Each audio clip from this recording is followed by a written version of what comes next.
Hello everyone. How's it going? How is your Friday?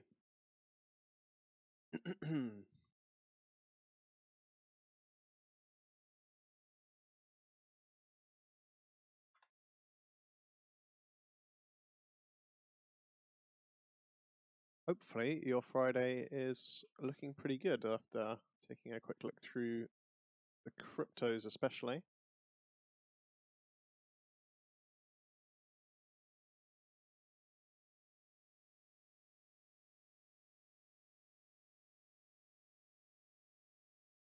Crypto craziness is back. Yeah, it's interesting. I'm not sure how sustainable it is, so I'm treading somewhat carefully at the moment.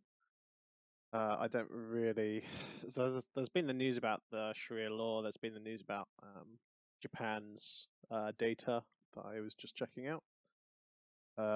There's been obviously the prediction by our good friend Mr. Draper. Don't scare it away. So there's some decent news, but I mean Draper's stuff is basically non-news. Things like that actually kind of frustrate me because I don't think he knows any better than me or anyone else. Mick is very quiet. Yep. I'll let Jesse be the judge of that. Is it? No. Let's just go to recording devices. Properties.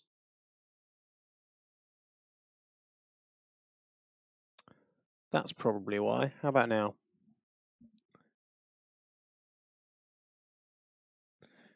I'll wait for you guys to let me know if the mic level is better now. Should be. Should be. Sounds good to Mitchens. Well, that's good enough for me then. And to corned beef. Super duper. So yeah, like the Tim Draper stuff kind of actually annoys me because we see Tim and several other Bitcoin celebrities doing this, and they're basically just people that invested a bunch of money, and it seems to me like they're playing on their fame to try and influence the markets a bit. The same with the Soros news as well. Like, it's nice to know that they're invested in the space, but when someone comes out with a prediction every year, and in Tim Draper's case, like he's not exactly known for technical analysis or anything like that. He's known for being a smart investor, but most of what he does is more in companies. So I don't know. Take it with a pinch of salt, I guess. But I just think this move is a little bit too strong, perhaps now. I'll actually show you the chart up here if I move this away, and you can take a look for yourselves. So this is Bitcoin, and we actually did pretty well out of this candle, the massive candle that started the whole thing, because we had a take profit set at 8,000. So we actually took profit just here, which is really nice. And then I rebought back down here. I also opened a short at the same level, and was trying to capitalize on this candle, which could easily have been a few more candles. I thought it could pretty easily have come down into this area, but it didn't. So yeah, interesting looking at the RSI at the moment as well, because we're on a 4-hour chart. I suspect on a daily chart, not too bad on the daily actually. So there's still room. There's still room for growth, but probably not much more today, I don't think.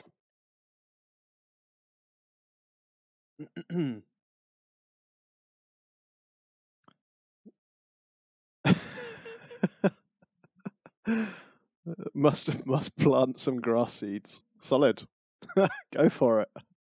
That grass won't grow itself. Still think a correction for indices. I'm not trolling. Still have a DJ30 sell. So do I. Actually, not Dow Jones, I think, but I've got Nasdaq and SPX 500 and the FTSE.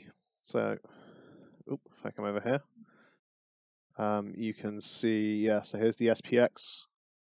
One position in that. That's on 5 times leverage. That's my highest leverage position, which is why it's so drawn down.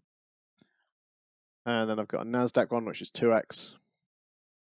And finally, a FTSE 100, which is also 2x. And that one's not doing as badly. I think it's worth keeping these open for, like, honestly, for a couple of months. It's just so risky with what's going on with Trump, and like we haven't heard anything from North Korea in a while, so I fully expect that to rear its ugly head again soon. There's a lot of things that could cause this to go down. Obviously, the trade war stuff. But yeah, I think at this point we're at the point where everyone knows the market has got to collapse at some point soon and take a major correction. But nobody knows what the cause is going to be.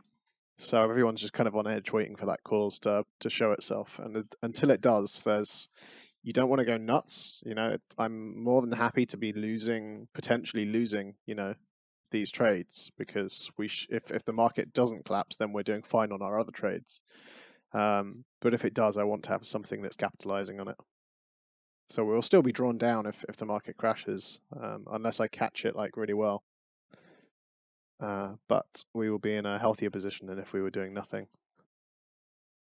But I mean, if you look at like Mr. Thor's profile, he has gone very heavily hedged. So like, look at this, so many ETFs and stuff in here. I think this one's EWW. I'm pretty sure that's a foreign investment one. Yeah, Mexico.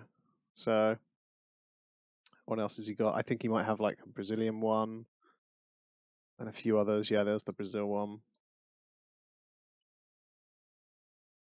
So he's got a few things going on. He's got loads of metals as well. He's got a bunch of gold, 4% almost in gold, 4% almost in silver. I think he's got a bunch of platinum somewhere. Yeah, platinum over 5%. Cryptocurrencies, which I still think is a good hedge. He's still got a couple of plays open. He's shorting Tesla, kind of an interesting one. I was speaking to him about that the other day, actually. We were discussing Tesla at the moment and its valuation. We both think it's overvalued, to be fair, but I'm not taking any action on it. I'm just kind of leaving the 2 positions that I have for the time being. Is FOMO back on the menu? I suspect FOMO could well be on the menu pretty shortly. Like, I think we're currently going through our starter of, ooh, what's that? And once we're done with the starter, we're going to move on to the main course of, oh my god, I need some. Which will yet again be an enjoyable experience, I imagine, for all of us, as all of our friends come to us and say, hey, what's this thing? Should I buy Ripple? Yeah.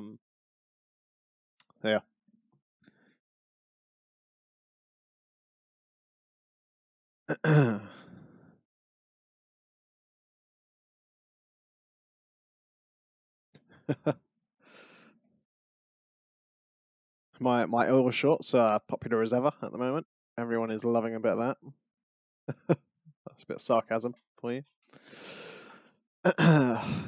People are continually telling me to stop losing the money on it, despite the fact that I haven't technically lost them any money on it yet.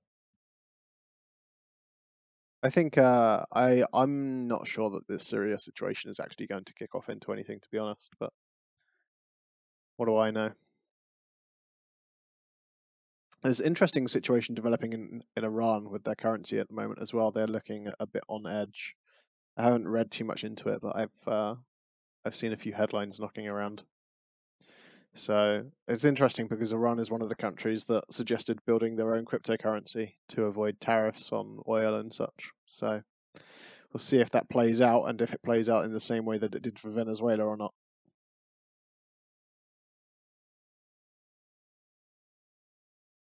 Yeah, the huge price spike in Bitcoin, I don't trust it either, actually. As you can see, like, we are still on a daily chart, we're still very close to this bear trend line. Like, if we, you know, I think we need like 3 or 4 more days outside of it, and at that point my confidence may grow a bit. I should probably turn on some moving averages actually on here, but and take a look at what they're suggesting. But I do think we've definitely found the bottom. Like, you can actually see this is a W as well. So you never know. We could see another leg up, actually, up to here. Seems plausible. Maybe tomorrow, I would expect, if that was going to happen, or the day after. But yeah, I don't know. It's an awful lot of volume. It was a short squeeze. It was some fat fingers buying a lot of money, buying a lot of Bitcoin. You know, it was one of the biggest days in Bitcoin's history in terms of trading. In fact, I think it was the biggest in terms of trading volume in a 1 hour period. That's the number I've seen thrown around. But yeah, it's a good thing if we squeeze out those shorts, then maybe this is the end of it. Maybe those shorts will just, kind of lick their wounds and come back. We don't know. I suspect that, I mean, in my head, we should at least come back down to this level. And realistically, possibly down to this level once more before we really recover. Like, this just wasn't a long enough consolidation period for my liking. Like, if you go back in time, and we look at after some of the other, actually, I suppose it's not too bad. So, like, this one's a pretty good one. That was about the same period, though. That was what, a month? Yeah, just under a month of consolidation there, and I think we're at about 2 weeks on this one. So not as long as I would hope for. I was really hoping that we'd see like a good month's worth, but that's why I'm being a bit careful with what we've got invested and making sure that I'm taking at least some of the profits that I made. So I closed out a few trades. I had a take profit set on Litecoin because I was actually a bit concerned leaving it overnight. I wasn't sure if it was going to reverse, so I set a pretty safe take profit on it, unfortunately, so we didn't make too much. I did leave the Stellar one open to run. We got 6% out of that, so I'm quite happy with that one. This was the sell I did on Bitcoin that we didn't manage to capitalize on, so we lost a bit of money there, but it's not too bad. And then we've had a few other, like the Bitcoin one down here is the one that sold at 8,000, so that was good, which we rebought for lower. Still got that one position open, so not too bad. Do I watch Magical Crypto Friends? I think I've watched like 2 episodes of it. Am I a fan of it? I mean, it's okay. It's okay. Like, I think I don't know. I have mixed opinions on a lot of the people involved in it. Like, even Charlie Lee, as much as I really like the guy, like there are some things that I still disagree with him on, and think that his views are a bit strange on. But yeah, it's decent content. It's decent stuff. Like, it's worth watching, I think, for a lot of people. But for me, I think I prefer some of the slightly more critical people and some less maximalist people as well, because a lot of the guys on there are a lot of the guys on there are really Bitcoin maximalist, or like really focused on like the top 5 currencies or whatever. Like, they don't like the new school stuff. They don't like EOS. They don't like Cardano. So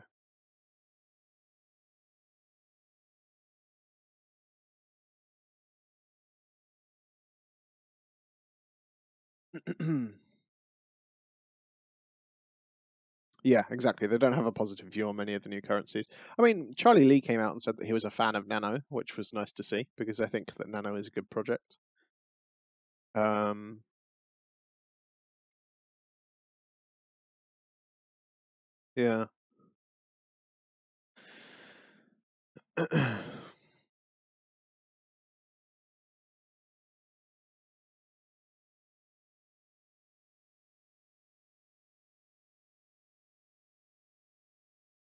Never seen that message from Moobot before. Very exciting. FOMO is officially back on the menu. May I explain what is going on and why crypto is going up so much?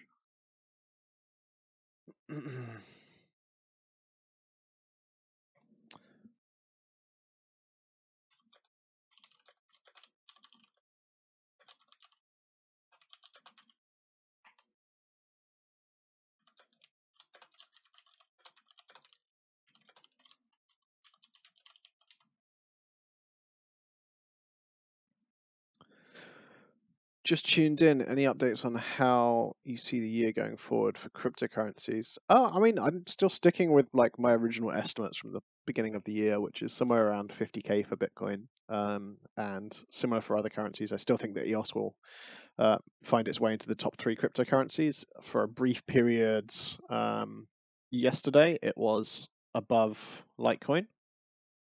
So yeah, I'm pretty happy about my call on that. Cardano also doing well, which is another one that I said would be in the top 5. So the currencies that I actually expect to lose from here are Bitcoin Cash and probably like Litecoin, and Ripple will probably move down to like 5th, I think, by the end of the year. But you know, it's hard to tell where it's going. But overall, I think the crypto space is really strong. I was reading some stuff about Lightning Network earlier. There's now over $100,000 of payment channels open, so that's pretty exciting. I'm actually pretty interested to start using it now. Like, I didn't have the itch to try it until recently, but I'm getting to that point where I really want to test a payment channel and actually like do one with someone. So I don't know, it'd be cool. I just think it'd be really cool to test it and just see it working in front of my eyes and actually do it myself. But I haven't dug around and found a Lightning wallet that I can do it with and stuff yet, and it's certainly not user friendly at the moment. So I'll probably wait a little bit longer. But I'm really getting the itch to test it, because seeing the possibilities for it is really, really exciting.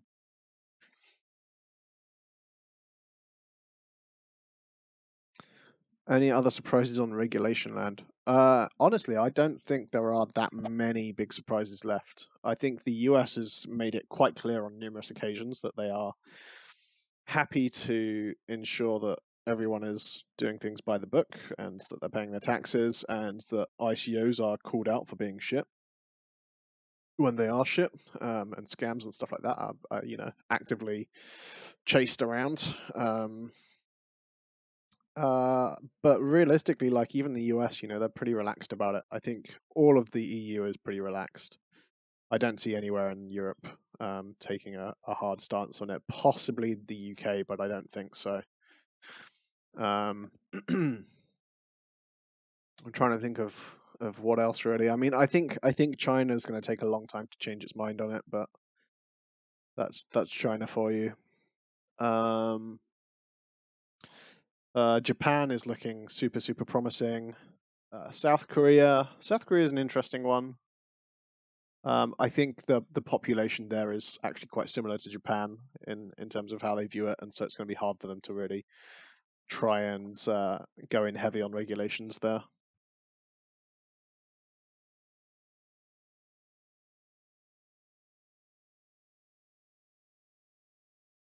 Read something related to Texas. I don't know. Texas has been involved in a few things in cryptocurrency, actually, at a state level. They were one of the people responsible for helping chase away BitConnect by effectively calling it a Ponzi scheme publicly, and telling them that they're not allowed to sell any BitConnect to anyone in Texas. So Texas has actually been one of the more active states in cryptocurrency space from the US, along with Wyoming, California, a couple of others. Where else? What's the Colorado? Colorado's been pretty interested in it. And there's another one as well. Is it Minnesota? It might be Minnesota. I don't know. Ethereum end of year price prediction. Now that's a lot more difficult, because I'm not bearish on Ethereum per se, but I'm not bullish on it either over the course of the whole year, because I still strongly... Oh, you say Texas. Oh dear. Texas and taxes. Oh man. Oh god.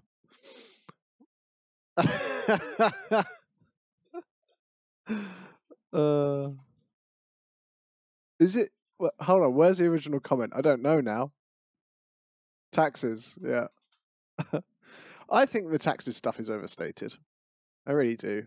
People like Tim Draper and the Winklevoss twins, and like the big the big boys in crypto, they invested a sensible amount of their overall wealth, so they easily have enough to cover their capital gains taxes without dipping into the money that they have in crypto. And I think most like traditional earlier investors in cryptocurrency, which would have a substantial amount of it, aren't even claiming their taxes, to be honest. I really, really genuinely think that. I'm trying to remember. There was a podcast about 2 months ago that had some tax lawyers in it, and people who like look after a lot of crypto traders tax wise in the US, and they said that they checked and that only like it was less than like 100 people last year that actually registered any taxes related to cryptocurrency in the US. So like all of this hype that's going around suggesting, oh, it's all, it'll all change on the 17th or the 16th or the 15th, or somewhere around that period once everyone's got their money out for taxes, I think is total bullshit, to be honest. Most rich people who are invested in it are smart enough to keep plenty of money to pay their taxes, or they're just tax avoiding. And most of the people that got into it earlier are literally just, ideologically against the idea of taxes, and have probably been using Monero for some time to make sure that people can't trace their money too easily. That's genuinely my thoughts on it. And a lot of crypto traders are just kind of worried and sit on the fence and don't really know what to do. So I think this year it's not a big deal. I do think that after this year's taxes, when they see how few people paid it, they'll probably clamp down a bit harder and start actively trying to pursue people via the KYC stuff from the exchanges in the US and trying to find out who has cryptocurrency. But this is almost the beginning of the war on drugs. Like it's something that's going to be very, very difficult to enforce, unfortunately.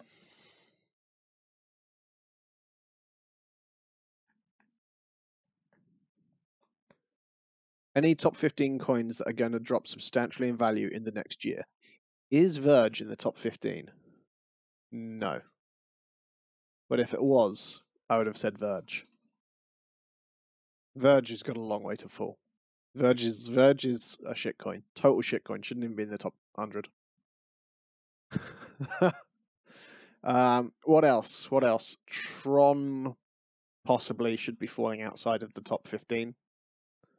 I don't think it'll fall too far, but currently they don't have a project. Really. I suspect Nem could fall out. I think Neo's got a long way to drop. I don't think Neo deserves to be in the top 10. Probably still in the top 20, but not in the top 10. I think Monero should move up into 10th and Dash move up into 11th. In terms of like, if I'm thinking like end of year, I think Ripple will move down to like 5th. Bitcoin Cash will be in the lower half of the top 10, like maybe 8th or 9th. Apart from that, I think most of the stuff up here deserves to be here. Ethereum Classic will fall away. Binance will continue to do well. Qtum is really good. Ontology I've heard a lot about, but I haven't read into it yet, so I need to investigate that further. Nano's got room to grow. WAN chain I think is overhyped. Populous I think is overhyped. Siacoin's got room to grow. I don't know. There's loads of stuff. I think Golem's got loads of room to grow. Oh, up 72%. Nice. I've got some Golem. I've had Golem. Golem was one of the first projects on Ethereum, and they just launched their mainnet, which means you can now rent out your spare CPU and GPU power for Golem cryptocurrency, which is really cool.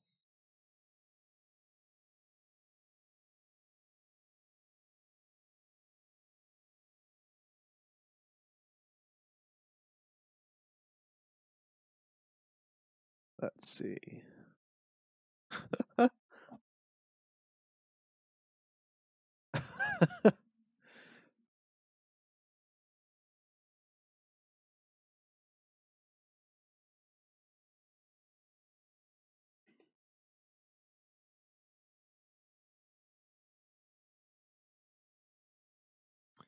Would you say there is any chance for any crypto to get close to its all-time high this year. I think most major cryptos will surpass that all-time high this year. In fact, if you look at it, there are I think there's about 5 cryptocurrencies right now that are very close to their all-time highs again already. And they are some of my favorites, including number 1, EOS. EOS peaked, I think, at around $15. So it's actually down only 33% or so at the moment. How do I zoom out? Up here. Let's go 1 year. Is that 1 year? Doesn't look like 1 year. All time. Okay, yeah. So you can see where it peaked up here. Here's $17, but realistically, you're looking at like this $15 mark up here. And EOS, I think, could well get back above that by July. Would not surprise me at all. Possibly even sooner, maybe June, when they launch mainnet. Next up on my list of things that are gonna continue doing amazingly is Cardano. Again, look at the all-time on here. To be fair, they've performed a lot worse actually. They fell a lot. Wow, they were one of the hype ones. Okay, well ignore that then. I was wrong about Cardano.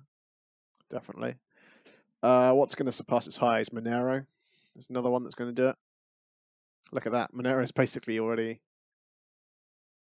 pretty close because I think it was 200. Okay, it was 300. Okay, I'm wrong again. I'm bad at this. My memory is terrible. What else do I like? Pivex. Pivex have done pretty decently.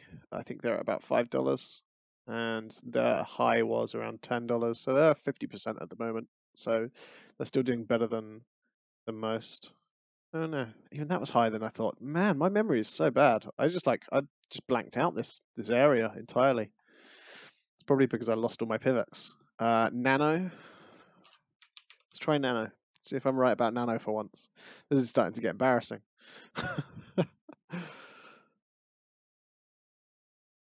Yeah, Nano's still got a long way to go. But considering the hack that happened, which was around here, which caused this drop, it's survived surprisingly well, to be honest. Look on Coin Checkup. Why should I look on Coin Checkup? What's Coin Checkup? Coin Checkup.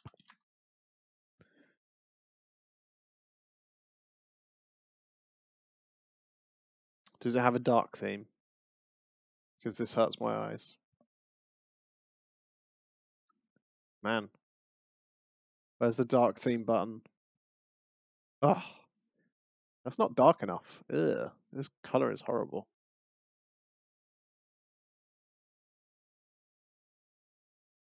You know, I do like having this, but I think I definitely prefer CoinLib over Coin Checkup in terms of aesthetics.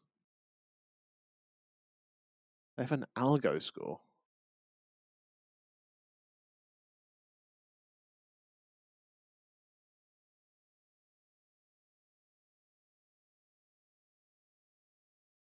That's interesting. What does well on their algo score? Quite a lot of things that I like. Not WAN chain. Ugh.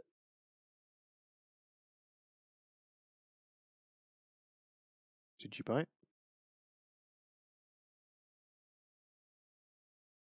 No, not a fan of this website. Like, it's nice, but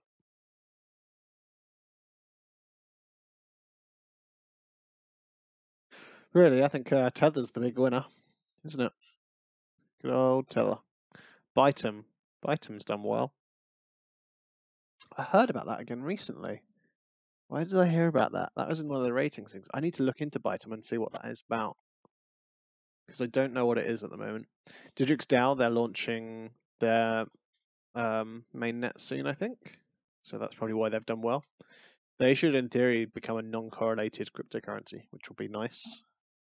So there's more options than just using Tether to cash out, because DigixDAO is supported by real gold.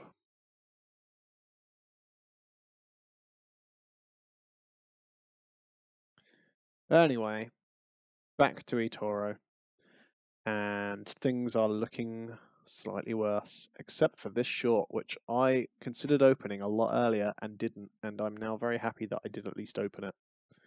I literally said to Jesse, I was like, there's still time, and then I opened this position. And I'm glad I did, because we're 2% in profit.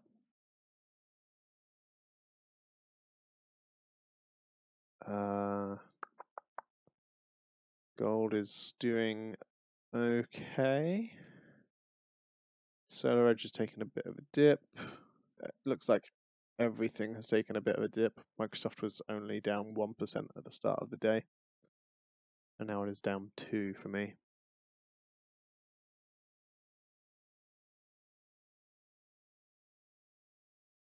Sony is looking like an attractive buy, potentially. And I'm going to check out Square as well, because I think Square would be another interesting purchase, potentially. This price. Let's see. Let's remove Facebook and search Square. That's not the Square I wanted. I don't know. It is the Square I wanted.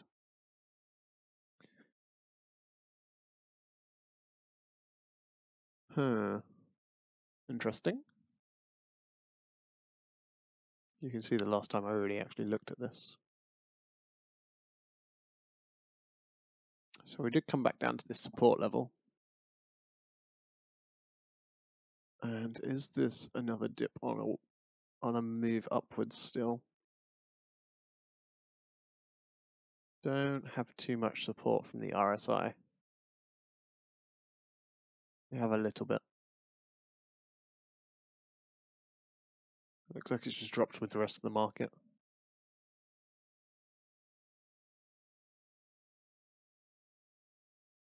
But has it dropped by more? Even just today? Yeah, there's like 3% in that. That's good enough for me, because I don't have any exposure to it at the moment, and I like Square. I think that they actually are in a really favorable position regarding cryptocurrencies. So that's going to be my last bit of money going into it. Let's make it 350 actually. We'll keep $10 on the side just in case. Look at that. Loads of money on the sidelines. That was sarcasm, by the way. He meant to keep a lot more money on the side than that.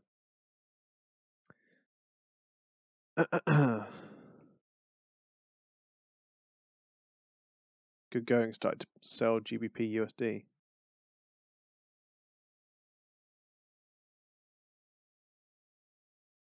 Isn't Tether super sketchy? I don't think it is actually that sketchy. It's like, it looks very sketchy, but in reality, I think it's actually pretty solid. Buy Ripple with the $10.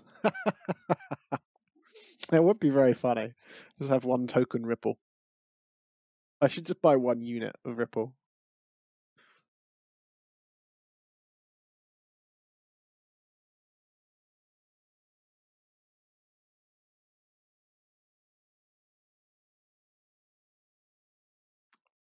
Yes, I still think EOS will be in the top 3 cryptocurrencies at the end of the year.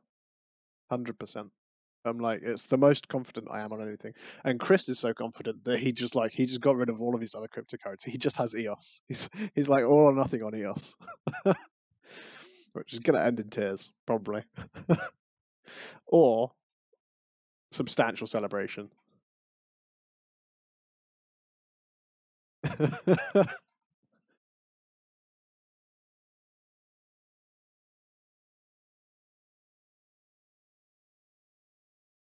It's never worth going all in on anything. If you don't own any Bitcoin, you're an idiot. That goes for everyone. I'm sorry. There's no excuse not to hold it. It is so safe. It's so guaranteed.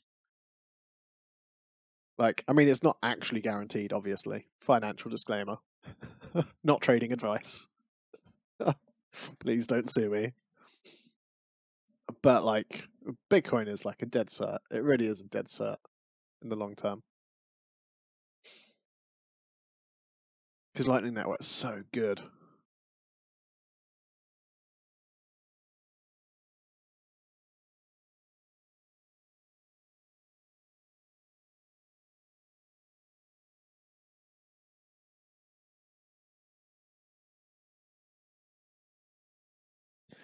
I need to find it. I need to go find that podcast and find out how many people it was that registered for taxes in the US last year, because I really want to shut down this rumor, because I just don't believe it at all. I absolutely do not believe it. It's my thoughts on Dash. They've been a bit quiet recently. They've been through some rebranding, and they've got an advertisement going around on YouTube at the moment. I almost wrote Dash Pay, which is the Reddit.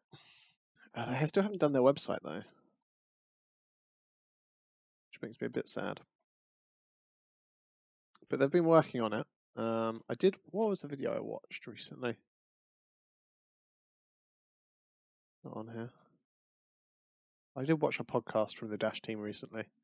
And of course I looked at their test of the first Dash D app, which was pretty cool.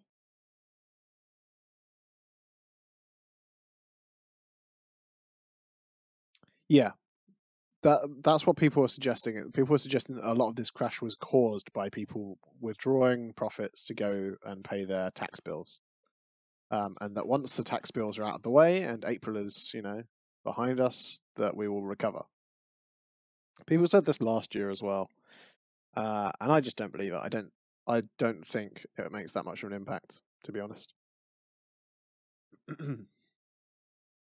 It's like people think that the US is the only country in the world as well. Like, if you look at trading volume, there's substantial trading volume elsewhere, like Japan, for example. In fact, I think Japan's the highest in the world for trading volume. South Korea, obviously. Yeah, it's a bit odd, really. Not to mention all the like OTC stuff that happens that we don't get to see on exchanges. And in the order books.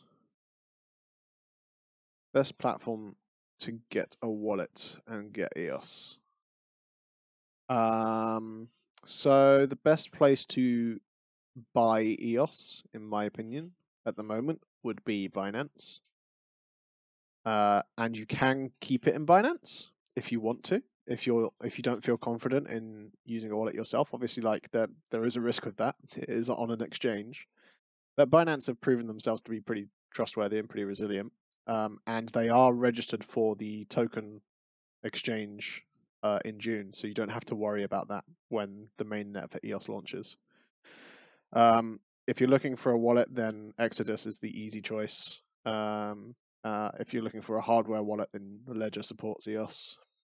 So those are like the main choices, I guess. Jack's wallet, I think, supports EOS as well. But Exodus is what I use for the most part at the moment. Although I really should get around to finishing setting up my ledgers.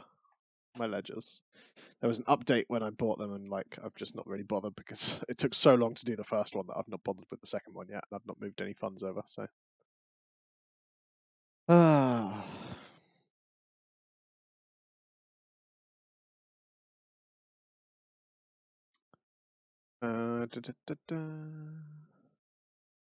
What's the reasoning behind adding crypto to your second account?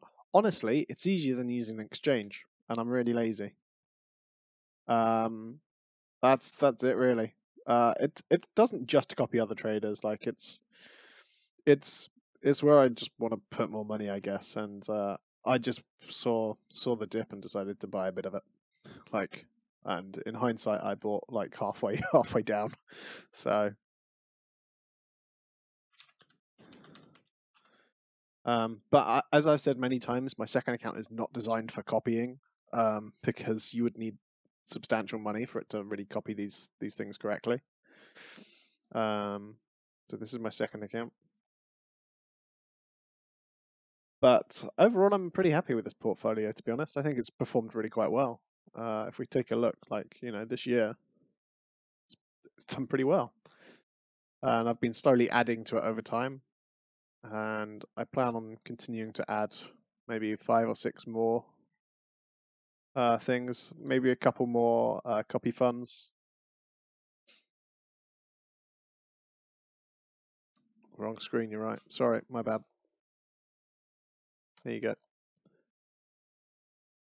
So yeah, maybe a couple more copy funds, but it's doing okay. It's doing okay. Wayne's doing well. Tom's stopped the rot. He was at like 75% profit for me for a while. Some other recent copies of this guy, and the global ETFs, which is a nice hedge. One of the better hedges that I could find. That doesn't involve me actually actively looking at stuff.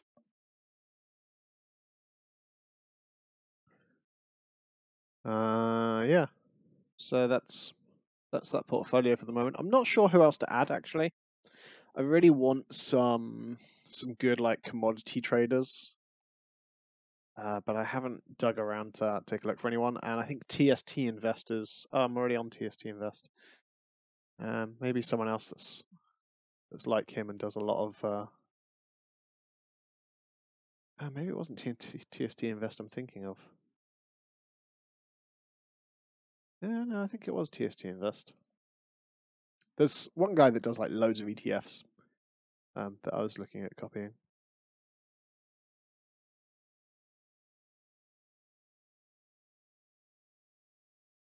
Yeah, I think this portfolio has proven pretty useful to a lot of people actually. I know a lot of people that have come to my portfolio to decide on people to potentially copy.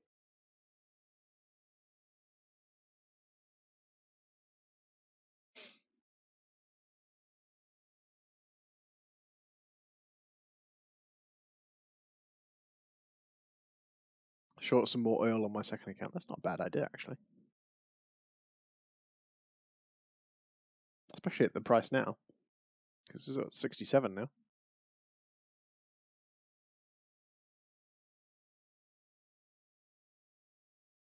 Look at these old lines down here.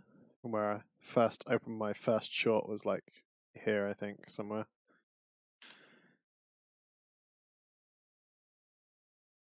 I'm amazed that eToro remembered these lines. It's normally seems to forget lines really easily.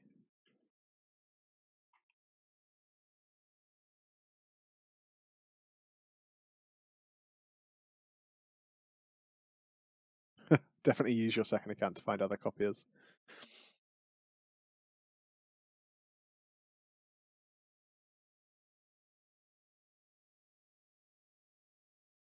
Daiko. Vitalik is working on it. Replace Steam.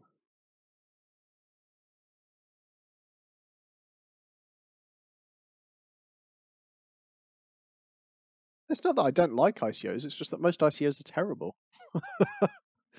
that's the truth of it. Let's have a look at it. Let's have a look. It's been a while since I've gone and shat on an ICO on a stream. What's it called? Oh, I've lost it. I'm scanning for the word and I can't find it. Daiko.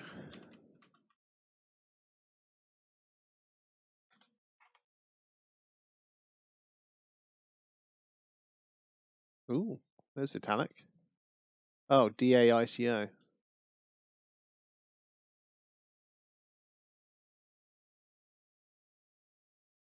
Uh,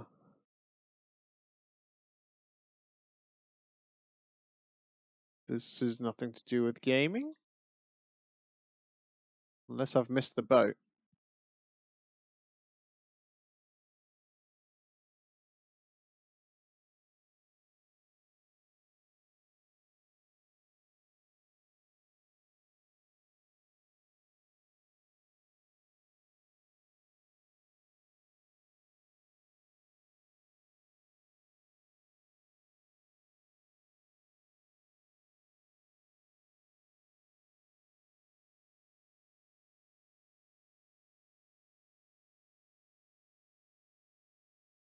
Um,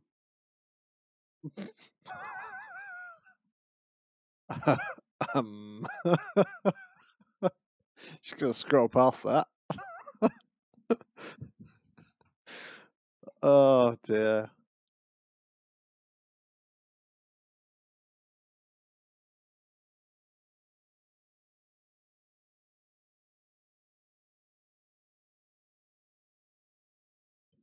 Well, I mean, at least it looks like they're trying to be compliant. I would have to dig into that further to take a real look. So DA-ICO is like an ICO standard, right? That's what I'm guessing. Your prototype.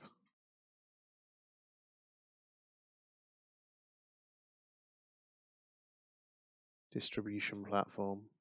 It actually is trying to replace Steam. How interesting.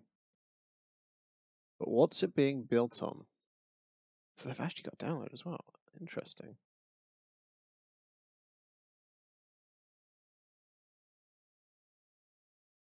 I'm not a big fan of the look. It looks like an old school like internet forum.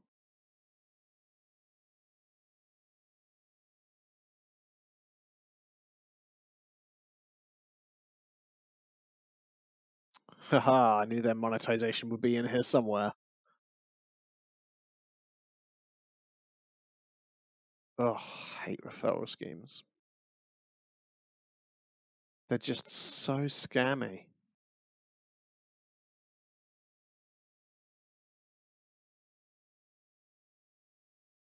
Key benefits. Referral program. Motivational programs for gamers. What? Okay, so achievements. CPA network for advertising. Good fun. Everyone loves that. Abyss tokens. ERC20. Meh. Masternodes. I'm a big fan of masternodes generally, but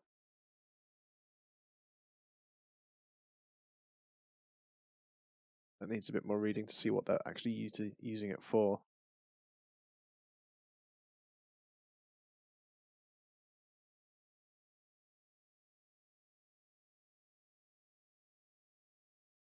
I'm very skeptical about this on the surface. It's such a big thing. It's such a big thing to take on.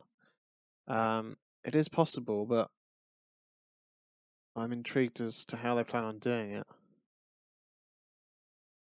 I am intrigued. Where is their white paper?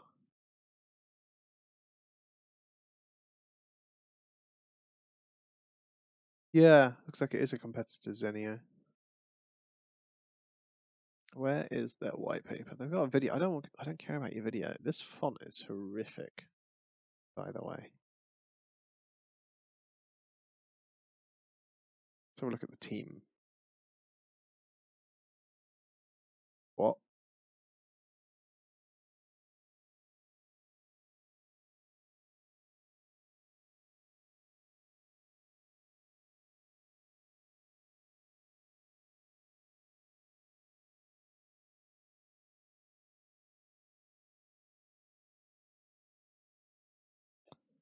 It definitely shouldn't. It definitely shouldn't, and it feels very bad to say this, but it does send off alarm bells when everyone on the team is Russian. It just does. Like I know that there are loads of really good Russian developers, and like Russia is a pretty like active mover in this space, and like they've got a bunch of like really successful gaming companies and stuff. Like let's not forget World of Tanks and stuff like that. But it still sends off alarm bells when I just see a team full of Russians. Call me paranoid and crazy.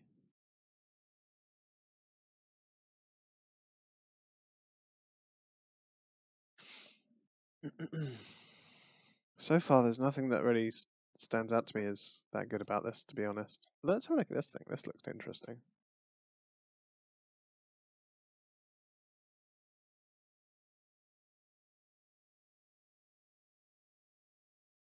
Browser online games on the platform. Okay. Client online games on the platform. Early access games. Crypto games.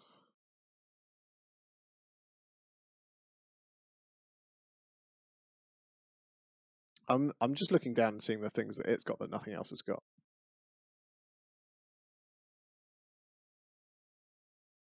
And really, doesn't appear to be that much. There seems to be a lot here, though. Not a fan of the referral stuff. I'm good with that though. That's cool.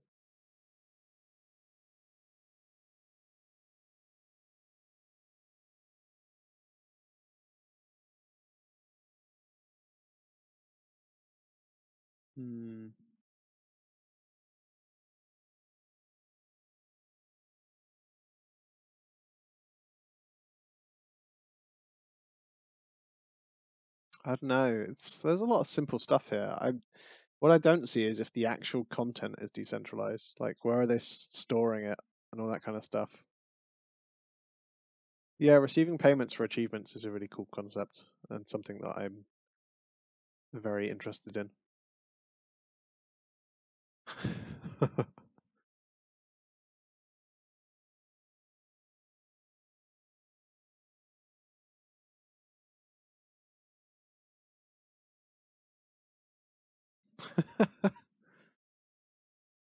Everyone loves a good flowchart. Look at that. We built a complex thing. White paper.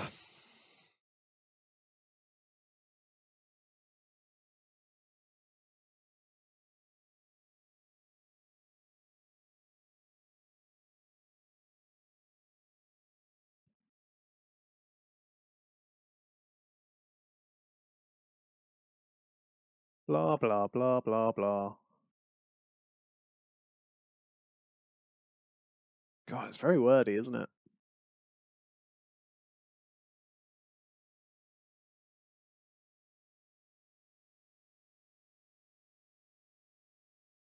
It's not really solving any problems, right? I think that's the key thing. Have they got a bit? I'm gonna just control F problems. Solutions? No. Okay. It doesn't solve any then. Done. Due diligence complete. Like,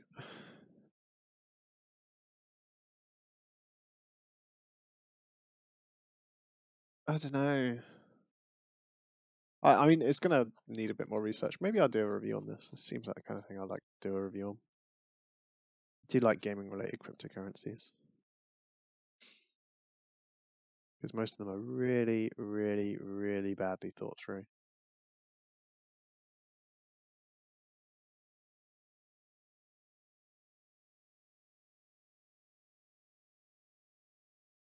What a bunch of shit. It's just not optimal, is it? That's the problem I have with this. It's just there's still a centralized fucking company at the middle of this. Like, fucking build it decentralized or don't bother because someone else is going to just build it decentralized later on. Like, just frustrates me. Okay, I'm done with this now. I'm done with this now. Oh man, 2 days. I haven't got long to do that ICO review. Jesse, take notes. Jesse's playing Monopoly. Jesse's actually playing Monopoly. What are you on? What website is that? Jesse said he's going to get rich. He's invested in Monopoly coin. What? How are you playing Monopoly? That's amazing. I kind of want to play. We actually played Monopoly not that long ago, and Leanne absolutely destroyed us. It was really shit. We played. Was it the Spider-Man one we played, or something? I can't remember what version we played. Marvel Comics. Yeah, we played Marvel Monopoly, and it's terrible, right? Because the names, the names on all of the like areas are basically totally unreadable. Like it doesn't give you the full name of the properties, so you have to like look at the picture of like the card and look at the board and see if they match. And it's just like it's so badly designed. It's terrible. Okay, I'm going back to eToro, but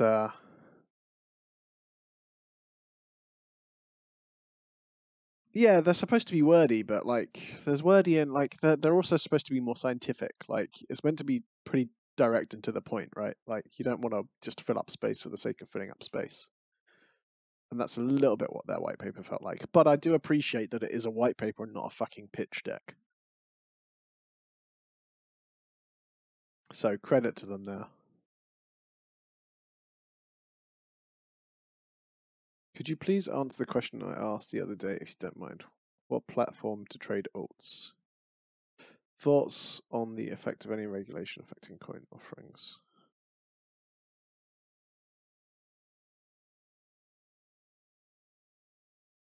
I'm not entirely sure what he means by this, but I will reply to that later.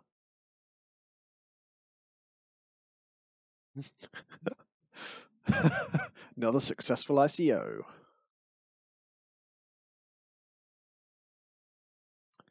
Oh, that square position's looking beautiful.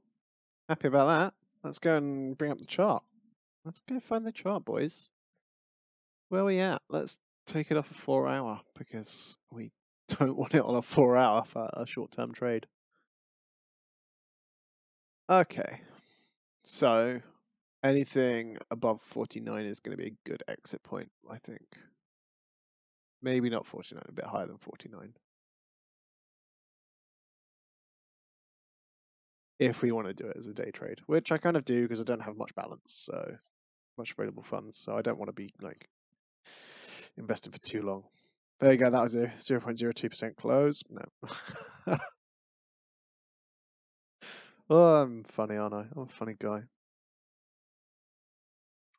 Well, I think about Facebook now. The same thing that I've thought about Facebook for ages, really, which is that their platform is dying and that they're desperately trying to buy up other relevant platforms, which is what they've been doing for a really long time. Like Facebook's not a bad company as such, but like I do think that the idea and like the original plan for the company was good and like they had good intentions, but they've done a lot of mistakes over the years. A lot of mistakes, and this latest stuff has frustrated me for like the past like 3 or 4 years. You can ask Chris. I've been saying that someone's going to just build a decentralized Facebook, and when they do, happy days, everyone will move to it. Because why wouldn't you use a decentralized Facebook where you don't have to pay anything, you don't have to surrender any data, you don't have to have advertisements in your feed every third post. You can actually have a social network that doesn't try and monetize you. That's the key thing. That's the key thing. Is that we're moving into a world where people have started to build infrastructure that is effectively publicly owned by anyone who wants to own it, cooperatives. And the barrier to entry is super low. It's good stuff. I don't know if Steam 2.0 will be a full social network, though. I'd be surprised if it was, because a full social network, like, you've got a lot of things to consider. A lot of things to consider. I don't think he'll go quite that far. And Dan Larimer is a beast. He is a beast. If he does, I'll be happy, though. Someone needs to do it, and it needs to be a really smart team, because it's just so vast in scale. Which is why he built Steam, right? Because Steam is a much more simplified version of it, right? You just have comments and upvotes and downvotes, and that's it on posts, and you can embed a few things into the post. But to actually fully build a fully decentralized social network where you can like add friends and post directly to them and have them post to you and like different privacy settings, that's not an easy thing to build at all. I don't even know where I'd start, to be honest. Or I don't.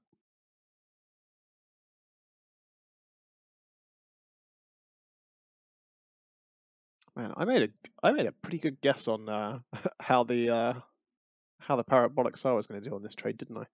I didn't even look at it when I opened that square position, and I think I got it. Where is my square position? I've lost it. There it is. What did I open you at? 48.69. That's a pretty good guess on the bottom. That's definitely the bottom. We got a hammer candle here. So this in, let's see, 3, 4, 5, 6, 7, 8, 9, 10 maybe, 10 candles. 10 candles on a 15-minute chart. That's not too bad. 2.5 hours. hammer candle forming on the 30-minute as well, although a bit more evenly weighted. So there's still potential this could turn into a slight red candle.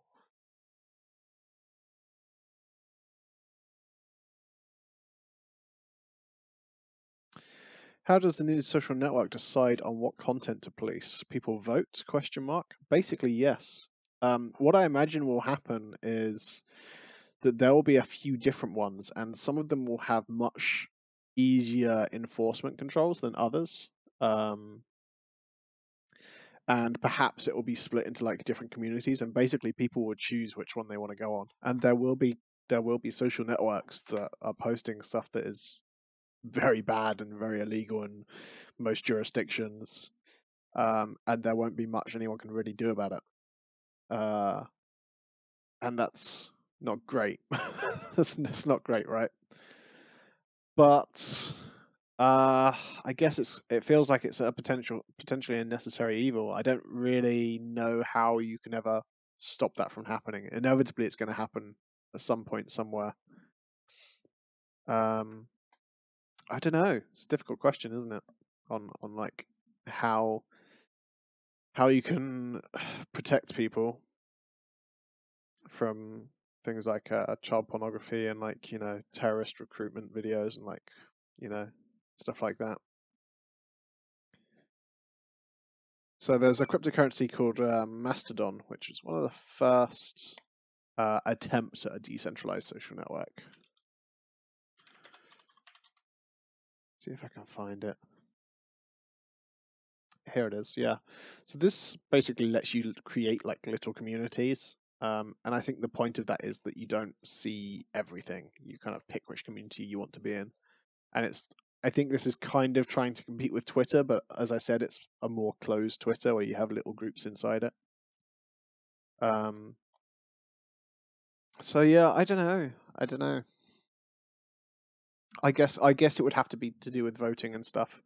But even then, it's whether or not people would want to sign up to something that includes effectively some forms of censorship, because if that voting system exists, then it's very easy potentially for a government or a major organization or a major hacking group to take advantage of that system in some way. So you have to think about like the economics of it and making sure that it's a decentralized voting system that cannot be rigged in any way or gamed.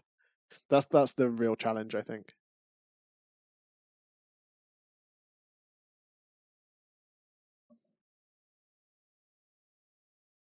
A lot of people asking where crypto is going to be at the end of the year.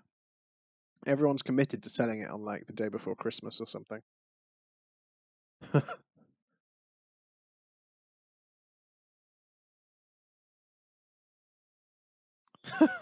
Help, Dad.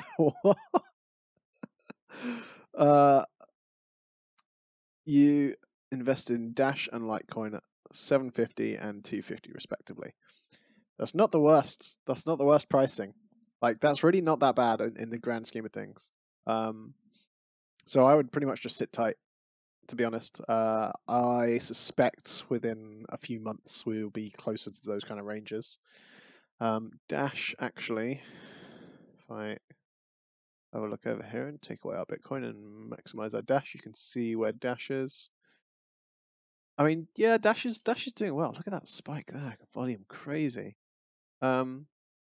Dash is doing okay. Like if you bought it at 750, it's not unthinkable to think that we can get back up to these kind of levels. But it's going to take a while. Like it's not going to happen overnight. You're going to have to wait like at least a month or so. And that's like in best case scenario. Worst case scenario, you could be waiting until the end of the year. Or I mean, worst case scenario, it never goes back that high. But realistic worst case scenario, end of the year. But I wouldn't worry too much. What I would consider is, if you are in a position to do so, adding more funds and continuing to buy up more crypto, because I'm really confident that it's going to go back up. So,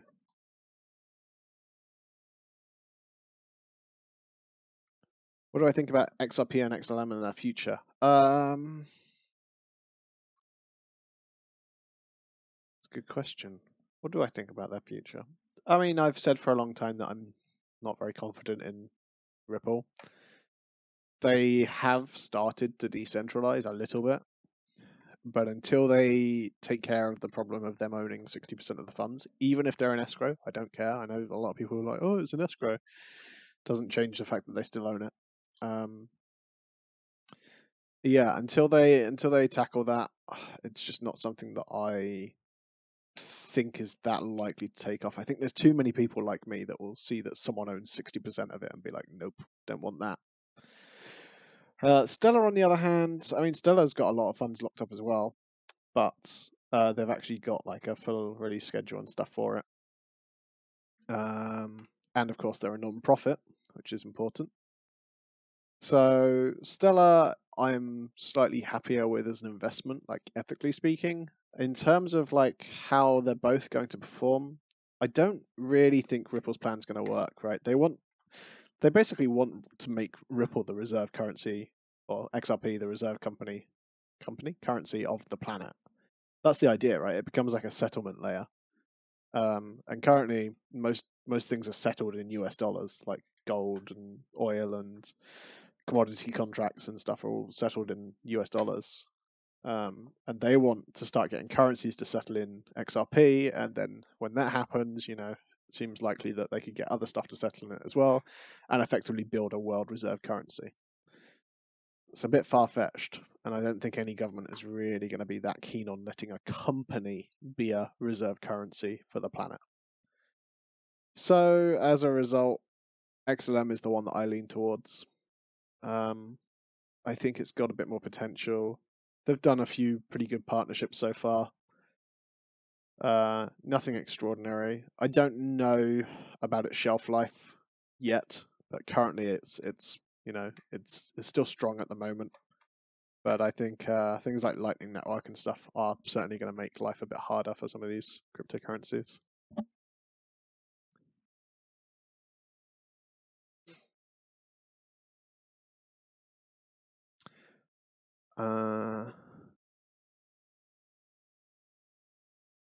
Thoughts on OMG? I looked at OMG a really long time ago, a Miso ago, and I can't remember much about it, but I do still have my positions in it, and I definitely came to the conclusion that it was something really good. but honestly, I can't remember very much about the research I did because it was probably about a year ago now, I guess. So it's just something that I need to go and explore again before I can really say anything useful on it.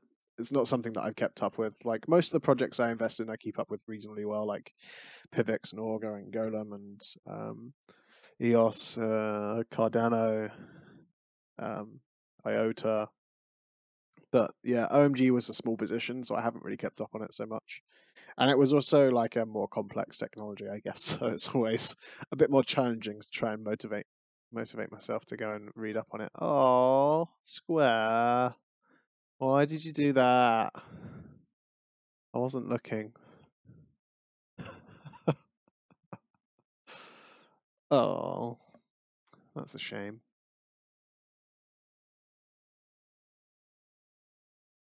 We're still.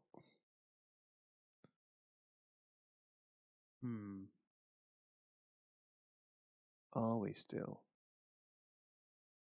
Yes. No. Maybe. So. That wasn't a great purchase. In hindsight, I was pretty convinced it was going to settle at this level, but it definitely hasn't. Is that just because the entire market has taken a shit, or is that just that currency? Currency? Stock. It looks like everything else might have taken a shit with it. I'm on 15-minute chart. That's 30-minute chart. Yeah, it looks like everything's taken a bit of a dump. What's Donald Trump gone done now? That guy. There's so many problems, doesn't he? You never used to have to worry about Obama when you were trading. You never used to think, oh, I better check Obama's Twitter, make sure he hasn't declared war on someone or insulted millions of people. But with Trump in charge, always got to be on the lookout for his Twitter. Snapchat's rebounding. I think it might be time to close my trades there. Or at least the one that's in profit. Take that 2.22%. Because that parabolic SAR is going to flip.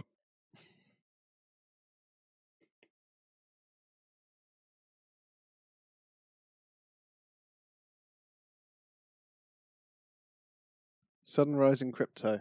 I don't think it really needs an explanation. You know, we've had a lot of sudden drops in crypto, and no one really asked for explanations for that. So, and it's so easy to try and attribute things to stuff all the time. Sometimes stuff just happens. I'm pretty sure that what happened is someone with a lot of money finally decided it was low enough that they were going to invest, and that they thought it was the bottom of the market, and they did so, and then it squeezed a bunch of shorts, and here we are. It caused the price to rally substantially. He has not tweeted in 3 hours. Jesse, sounds like a bot that we need. When did Donald Trump last tweet something stupid? Are you actually playing Monopoly?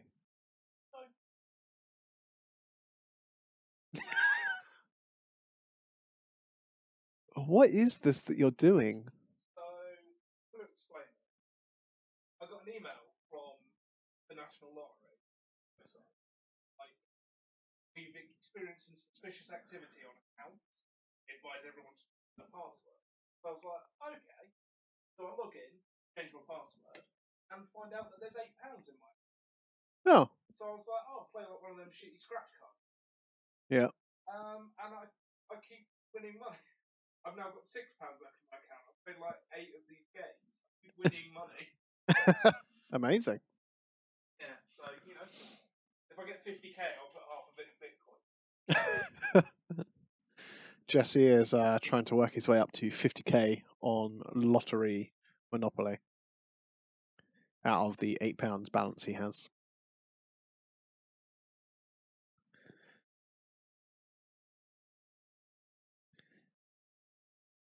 End of bears or bull trap?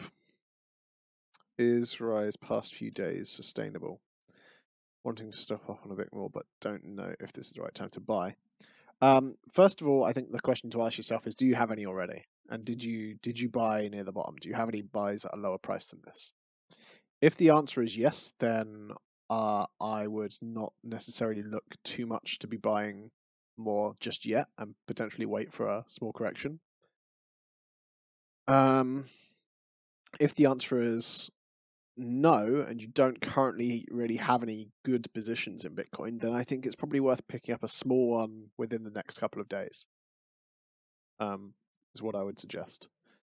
I would wait until there is at least still a small correction, though, because I don't think we're on Dash, we're not on Bitcoin. I always do that. I need to lock those lines. I don't think that it's going to keep going up past. It might get past this, but I think we're stuck at this resistance level now. So if I were you, I'd set like a buy order at like 700-800 or so, and then maybe one further down as well. But I would still keep some money on the side, just in case. I think there's still like a good like 30% chance or so, I would say, of us coming back down to these levels again, coming back down just below 7k. One more time. But you know, it's a 30% chance. So you've got to think logically and think, well, it's probably worth getting something, even if it just drops a little bit down towards that. So maybe this support level or this support level.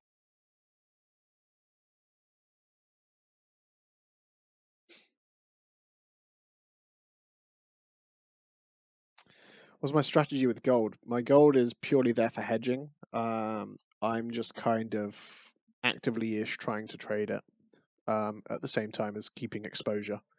So I want to keep exposure, but every now and then when I'm in profit and I think it's gone a little bit high, then I will close it and maybe look to reopen another position. So it's nothing crazy.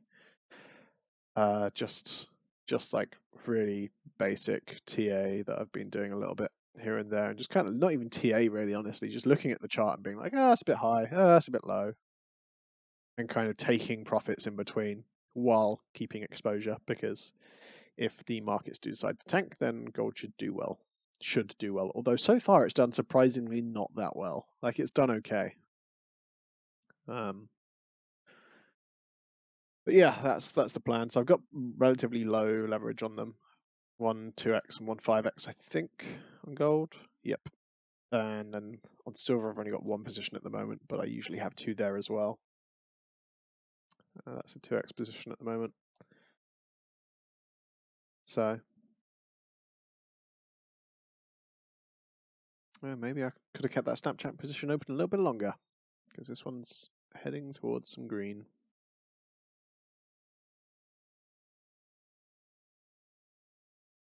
Is XLM worth opening a position in? I don't know if I answered that earlier. I think if you don't have any exposure to it, and you've got enough money to be diversified that far, then it's probably worth having 1 position in, I would say, yeah.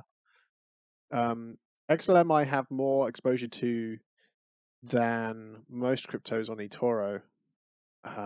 So like I totally avoid Bitcoin Cash unless I'm shorting it. I totally avoid Ethereum Classic unless I'm shorting it, because I don't think they've got long-term futures. Ripple, again, same sort of thing. I think it's got a short-term future definitely in Ripple, but I don't. It just seems like really risky to me.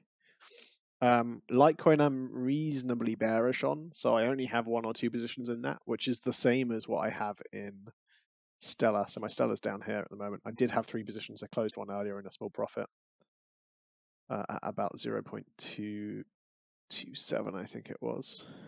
That's where I closed. 0.267. So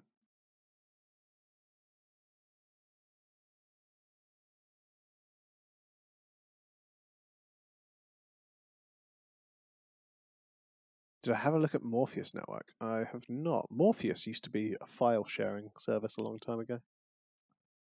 File sharing client. I've not had a look at it at all, so I don't have any opinion on it. Feel free to give me the short version of it, and I will go on see if I can find it. Just to take a very quick look. Is it an ICO?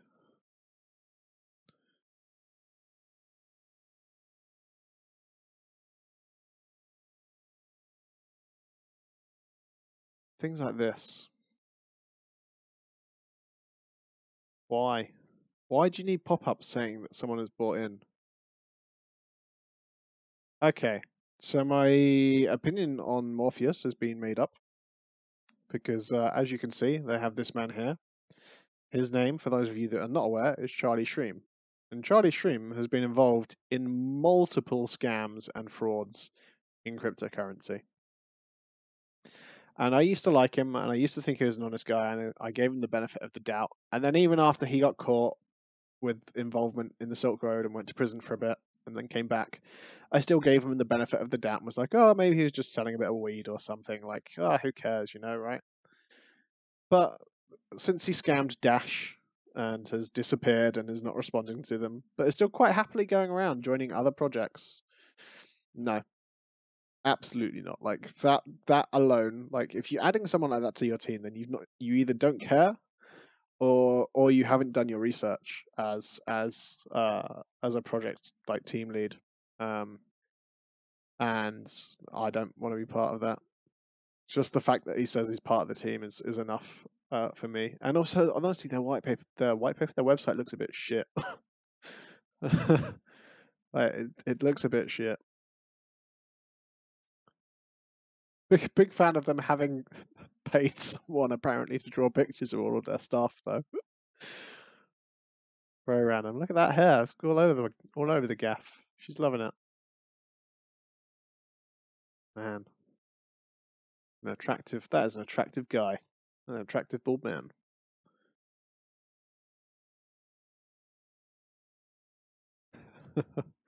Yeah, no, I'm sorry, but if you got Charlie on there, like, no, absolutely not, absolutely not. Oh yeah, sorry, I just realised that I hadn't full screened the screen. There he is. Should we watch the video? Oh, Jesus. Here's another thing. Anything that's got all these stupid lines and flashy things. Oh, no.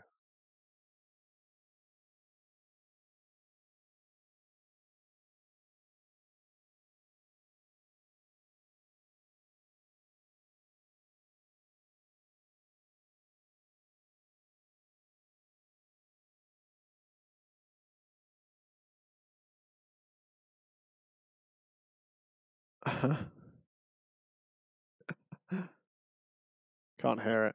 Sorry, my bad. There we go.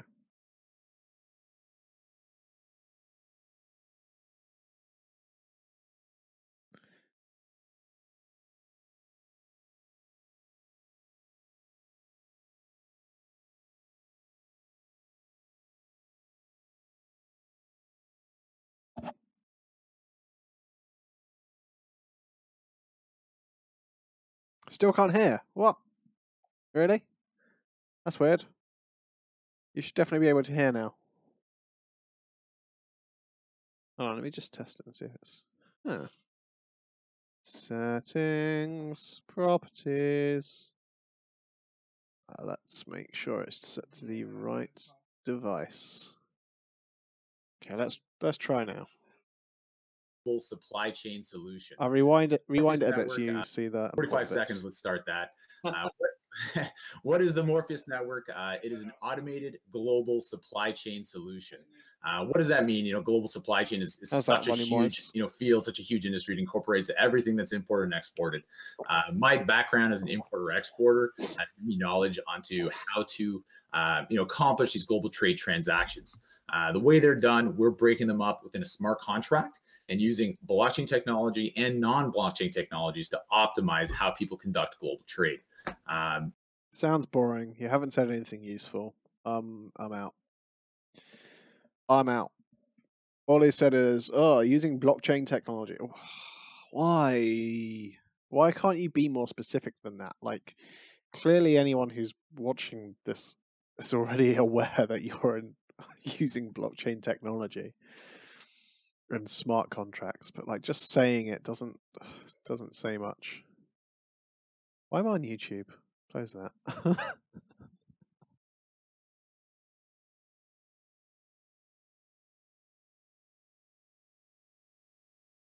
Just, no, I'm just totally not interested in this project.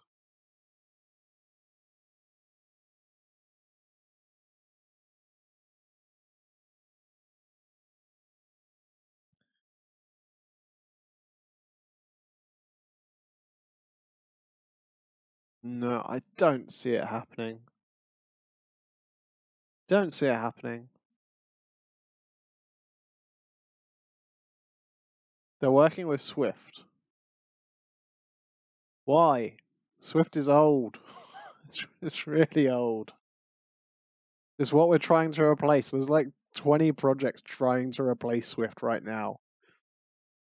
But they're trying to work with it. Like, you can't just drag an old technology into blockchain and expect it to be better. That's not how it works. Blockchain replaces that technology. Everything about this looks shit. I'm really sorry, Kane. But yeah, I would probably steer pretty clear of this. Oh yeah. I haven't looked through their white paper and stuff, but the whole thing just looks like absolute shit. Even their logo's rubbish. Look at that, it's pixelated.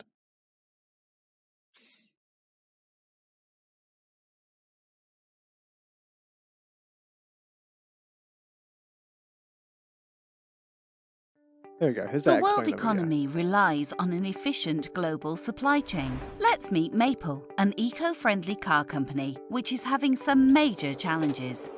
Their complex business structure requires loads of logistics. Shipments and payments going to and from over 12 countries around the world, all with different importation and exportation regulations, as well as currencies. Their business is suffering from Why did they get Philomena Kunk to narrate their video?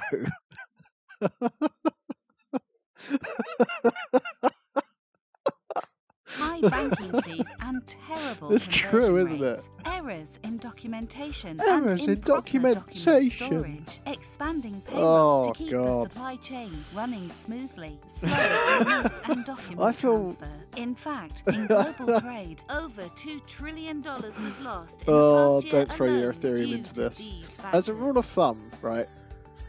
As a rule of thumb, you should be investing in maybe 1 or 2 in every 100 ICOs that you see, because that's about how many are going to be successful. If you're investing in more than that, then you are not doing your due diligence well enough. It's why when people like talk about how I shit on ICOs all the time, they're like, "Why'd you shit on everything? Why'd you say everything's rubbish?" The answer is because most of them are. most of them are rubbish, and the few that aren't rubbish I've generally already spotted. So like, there's obviously exceptions, but like, that's why. That's why. Ooh, if I only had $1,000 to invest, what would I buy? Well, I'd buy some Bitcoin. Like, I mean, how much am I allowed to split this $1,000? I guess that's the real question here. That's the real question. And like, you know, are we talking just crypto or are we talking everything? I know a decent amount about the Petrocoin. I will discuss it once Melbridge has clarified his question. Or her. I will discuss Petro in a minute. Okay, so I'm allowed to split into 4 different trades of 250. So I assume you're talking on eToro then. And are we talking just crypto or are we talking stocks as well? That's the other question. Or are we talking everything? And then I'll tell you how I would split it. It is difficult though, with only splitting it 4 ways.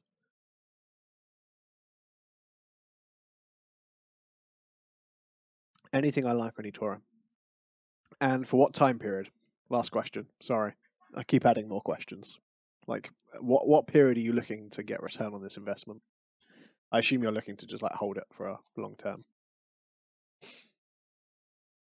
250. I won't include copying people. Or maybe I'll do a version with copying people, more without.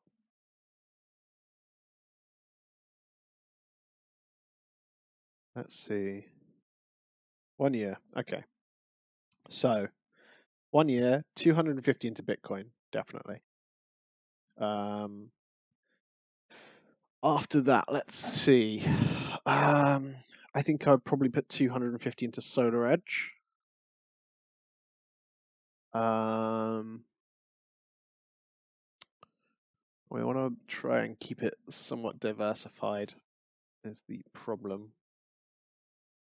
I think I would put 250 into Twitter. Because I think 1 year, yeah, I think Twitter's a decent, safe bet. And I think the final 250 I would probably just put on...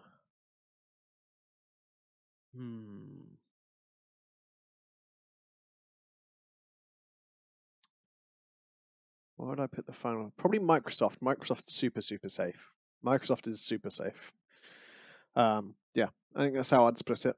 I think Twitter is the most risky by far.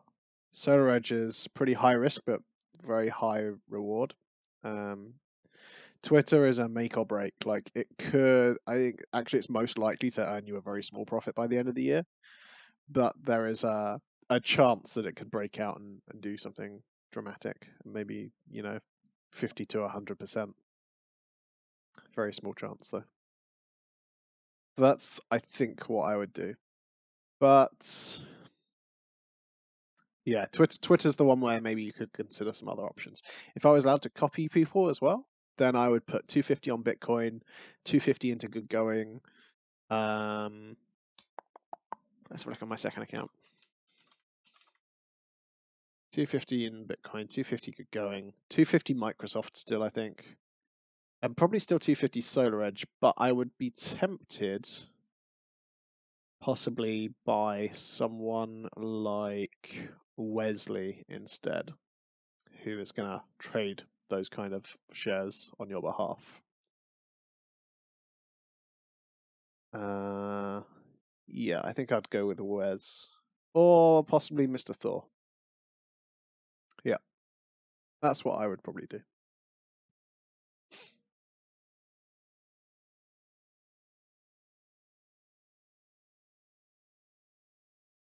Because Wesley's going to give you exposure to things like SolarEdge and AMD and Twitter and Microsoft, and he gets it pretty well. So, copy me, Wes, and good going already. Nice. Well, I mean, there's other good traders in there as well. Mr. Thor could be worth a shout potentially, if that's something you would consider.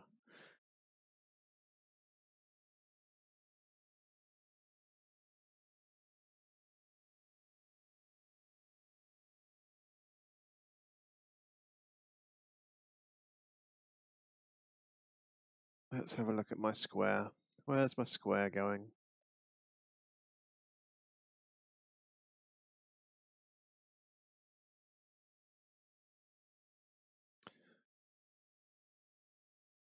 You know what? There's actually, I think, bits of a channel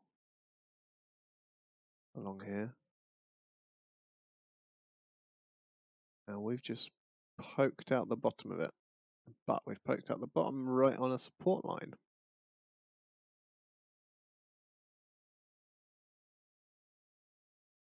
So hopefully there's another one down here as well.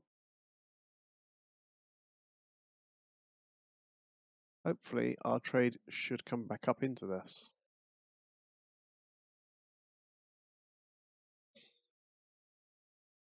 I know we're only on a 15-minute chart, but we are doing a quick trade, so kind of expected.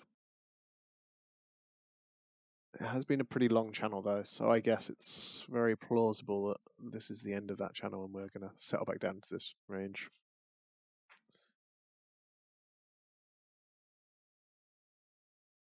Yes, we will see. Regardless, it's only one position, and as I said, I wanted some exposure to square. I would rather not have been buying here and for it to then drop down to like here or even here. But that's the way it goes sometimes. Another level up here as well. Roughly there. Pretty evenly spaced actually, most of those. And then the next major one is up here.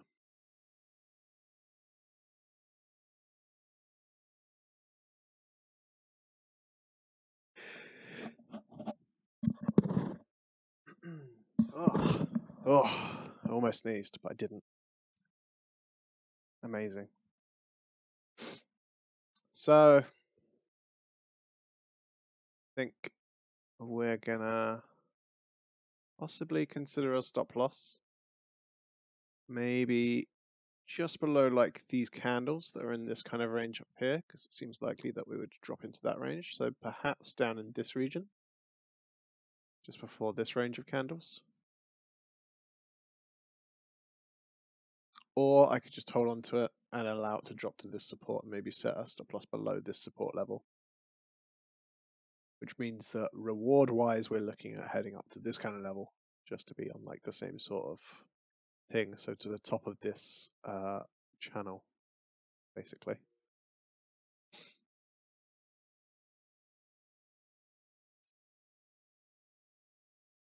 And we've got not... how likely is that in this time frame? Let's have a look at some bigger time frames and see what the parabolic star is doing. This is about to connect, which can turn that bearish. So look at 4 hour. Yeah, it looks like it's going to turn bearish actually. A little bit down to this level. We'll just look to pick up an extra position when it does that, I think. Sorry, I'm talking to myself. I have no idea if anything of what I'm saying is remotely interesting to anyone, but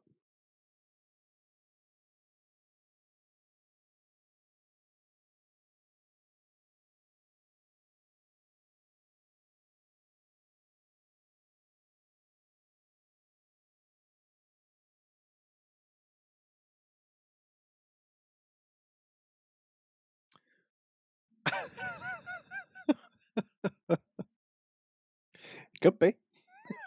Who knows?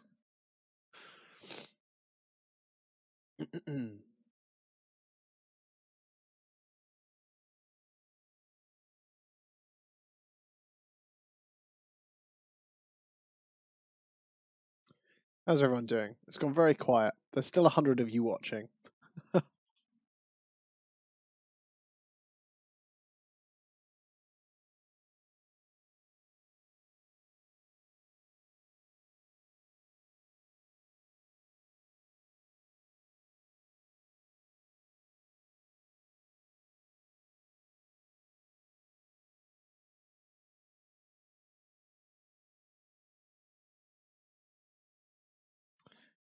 Luther's listening. Always good to know. Let's explore cryptocurrencies again, because I've just seen a green candle appear. I think. Maybe not. It's got to catch up soon. Is it going to stay at this level, or is it going to do another leg up? If it does, that's going to be a substantial leg.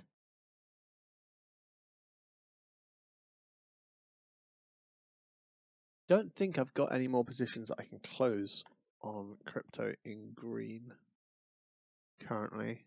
That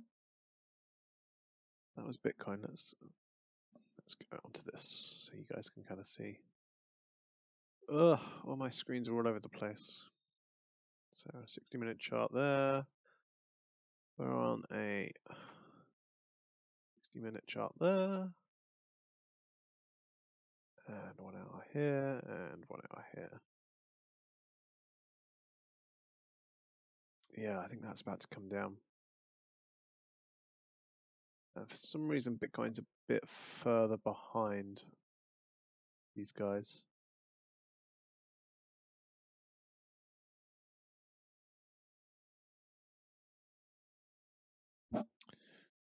Don't think I've got any positions that I can be closing at the moment. This one was very close to being green, as was this one.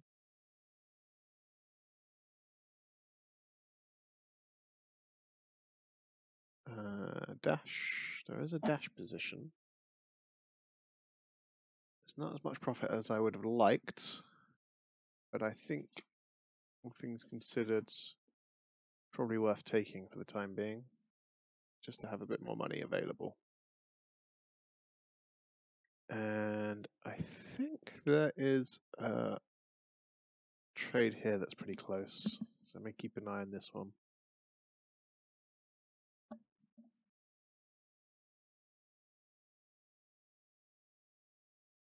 Is it a point where I consider shorting? If so, which crypto would you most be inclined to short? That's a very good question. And actually, yes, I am a little bit tempted right now looking at these charts up here. Because you can see the parabolic SAR is about to connect. This one is just above its first bear market trend line. So it's relatively likely that it could drop below it and come back down to this level, or just follow it down and come back to this level. On Litecoin, on Ethereum over here, we can see that it's been denied going through this resistance level. So again, it could come down a pretty decent length down here. There is a bit of support here as well, halfway down. We've also got to be considering spreads as well. So far, Litecoin is the least tempting because this could act as resistance. So it could take a long time for it to go down that far. So you'd be paying more fees if it just kind of rides this down. Whereas with Ethereum, they don't have that support. They've just got a support level here. So you could pretty easily just short from here down to here, potentially. Bitcoin, same sort of thing as Ethereum. In fact, the parabolic SAR hasn't even caught up yet. So it's a little bit more risky, because perhaps this will come up and support the same as it did here and here. And this will go sideways for a couple more candles. This will catch up, and then it will push it up again, which is possible. So Bitcoin's one that if you do want to do it, you have to wait a little bit longer first. And Dash, the last one. Dash is in a pretty good position to do it now, I would say. Ideally, of course, you'd have done it up here, but you know, no one's a mind reader. It's a bit in no man's land, though, in terms of resistance levels. There is probably one at this kind of level here, but it would require me looking on like a daily chart or something to try and find, I think, or maybe a 4-hour.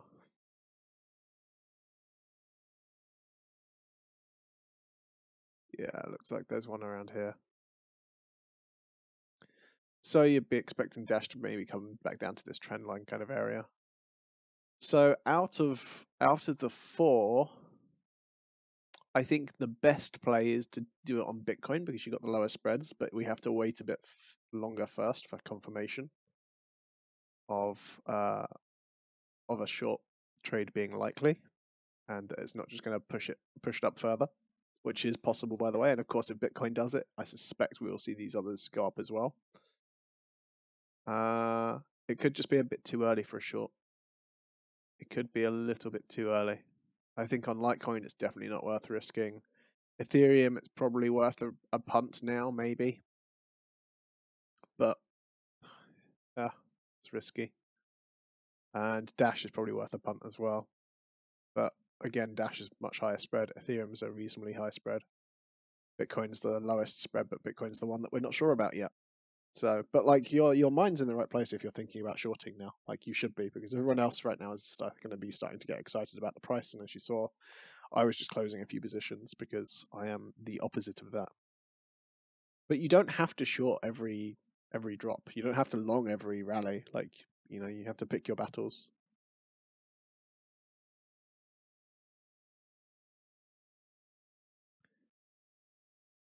How much in dollars am I in charge of? About $19 million currently.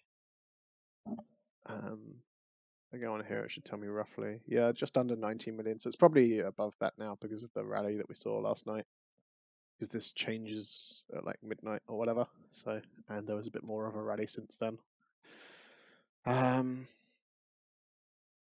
So yeah, about $19 million currently. Check Square again. Looks like it's channel what? In the channel, and now going back down again.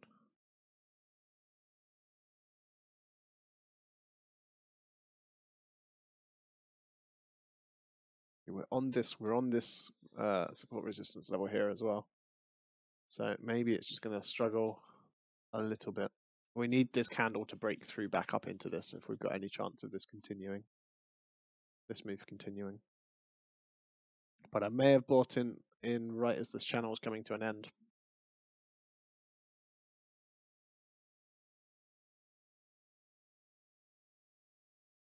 Because that's quite a few moves.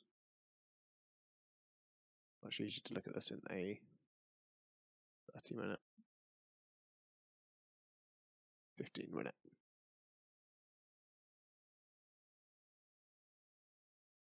We could be okay.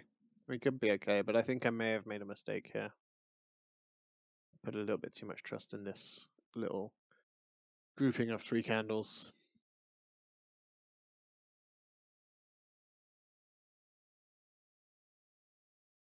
And we could actually see the same thing happening right here as well.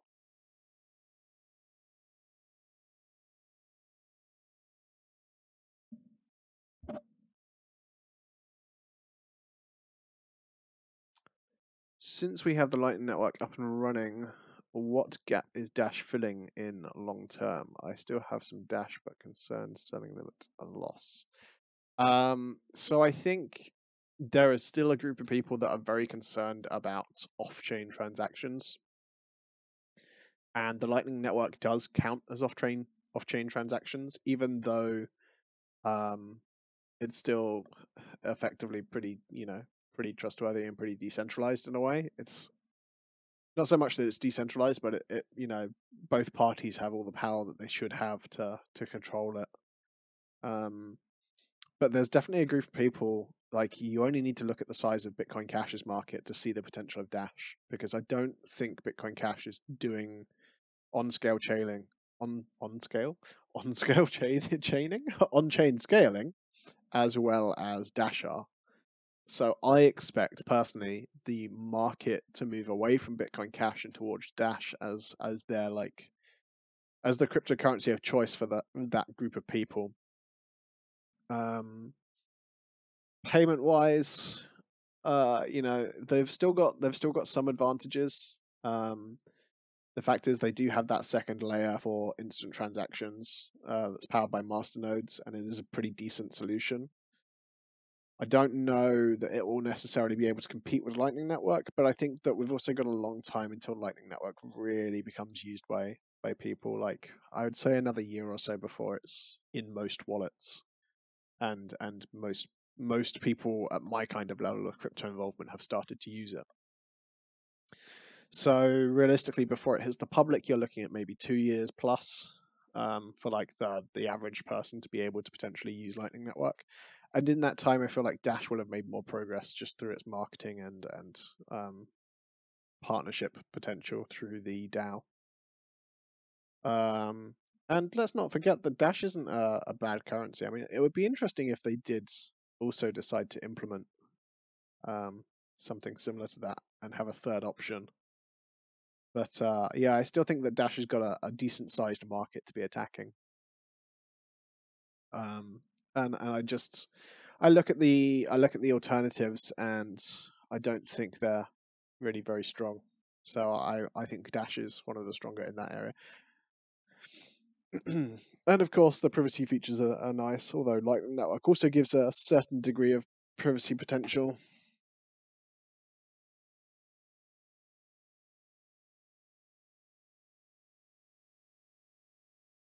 How do you use the Lightning Network? Do you have to get a separate Lightning node? Would I be able to pay for something out of, say, an Exodus wallet? Eventually, it will be supported by more wallets. And that's effectively what you need. You don't need anything special. It's just that the support isn't really there at the moment. In fact, I don't really, off the top of my head, actually know any wallets that do support it currently. I'd have to investigate further. But I think it's a while until we see it. But no, you don't have to like run a dedicated node or anything special like that. Effectively, all you're doing is storing your half of any payment channels that you're involved in. And your wallet, I think your wallet does have to be effectively like a node if you are running a payment channel so other people can go through it. Let me think about that for a second. Do you? Yeah, I suppose you'd have to.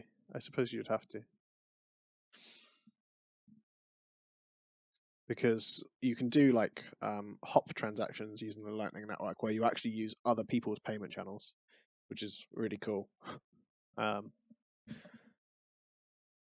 Yeah, it's a long way out. I don't think it's anything to be too worried about at the moment. Like the progress is really, really nice to see, but in terms of actually being used by real people, like most of the people in the stream, for example, I don't think we're looking at that happening until next year.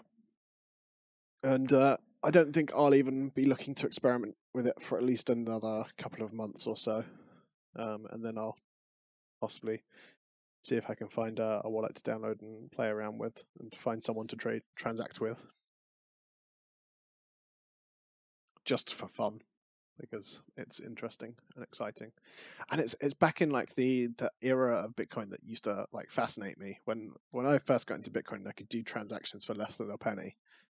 It was so cool, and I was just transacting to and from friends in like various different countries around the world just for fun, just just because I was like, this is insane. I'm sending, now it's your money, now it's my money, now it's your money, now it's my money, and it's costing us almost nothing.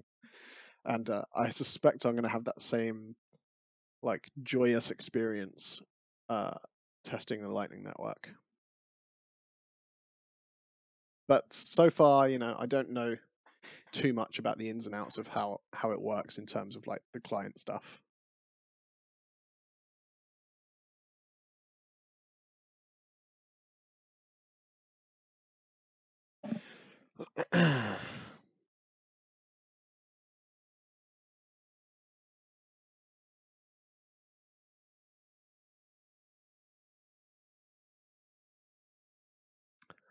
Our weekly update for Monday is going to be very nice. Very nice. Look at this. Had a green week. That sounds fun. It sounds fun to me. But I am a bit of a nerd, and it's that kind of stuff that got me interested in Bitcoin in the first place. It's just like the potential for transacting with people across the world instantly for free. It's just like it's still the killer app for blockchains.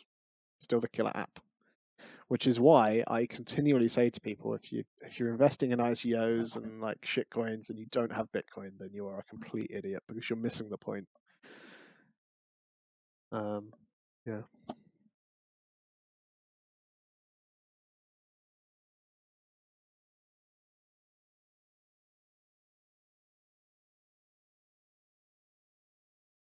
When do I think they will become not correlated to Bitcoin? When there's more on and off ramps into various different currencies, and when there's more utility in different currencies as well. Currently, most people are using most coins for trading and not much else. So it's going to be a bit correlated because there's no reason to keep your coins. Like you'd want to trade them. But when we reach a point when there's real, like, you know, supply and demand for different currencies for different purposes, whether it's a cool ICO project or something else, I think that's when we'll start to see the correlations begin to disappear, in combination with having different trading pairs on lots of different exchanges and with lots of real world currencies as well. And real adoption of currencies in certain areas, which is why I think some of the plans that, you know, Dash and a few other of the altcoins are working on in some parts of the world, like Africa and South America, are pretty interesting, because if they manage to actually build a working economy that uses their currency, they're gonna build like just solid demand, and supply is going to more gradually dry up, and I think that will drive those currencies forward. I think one of the real problems is that most of these currencies have very similar inflation rates as well, so that doesn't help. They're going to be somewhat correlated as a result of that.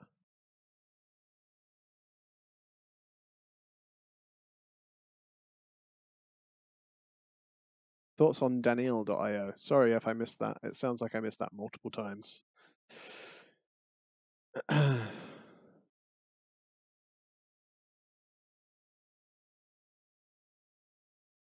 Ooh, shall we watch the video? So you want to buy cryptocurrency, huh? Yeah. But you feel overwhelmed with all the information available. There's so much information. I'm Not to worry. overwhelmed. Daniel is here to help. Oh, sweet. It will research, collect, and analyze all of the information on the web and the social networks. As a powerful artificial intelligence, Daniel sorts through relevant data and finds a great and reliable answer for you. Be informed when something important arises. Educate yourself about cryptocurrencies. Easily manage your investment portfolio. Chat with the AI to facilitate your decision-making. Daniel, bringing data intelligence into the crypto jungle. Yeah.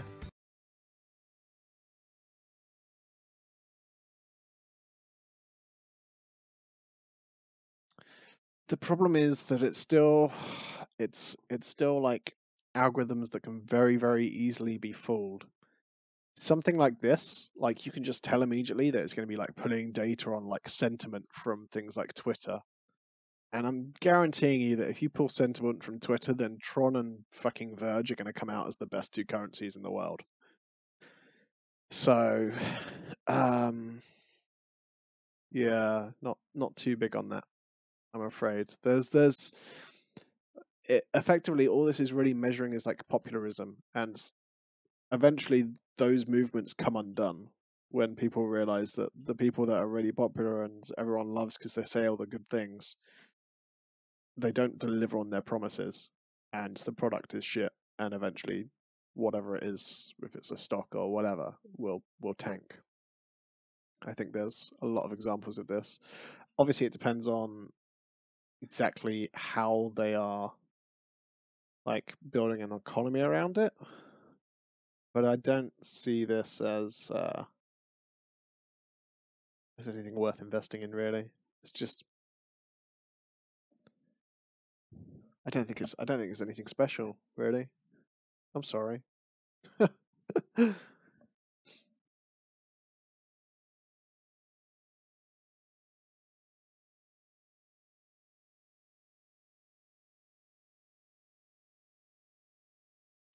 So they're doing something similar to Binance, where they're creating a bunch of tokens, and you can pay for their service with tokens, and then the tokens that they earn from people paying for their service, they destroy, right? So the remaining tokens go up in value. Very, very, very similar to Binance. It's a good model, actually. I quite like that model. But I don't think they're going to have that many customers. Like, Binance has a lot of people using it, and I don't think a lot of people are going to use this, I'm afraid.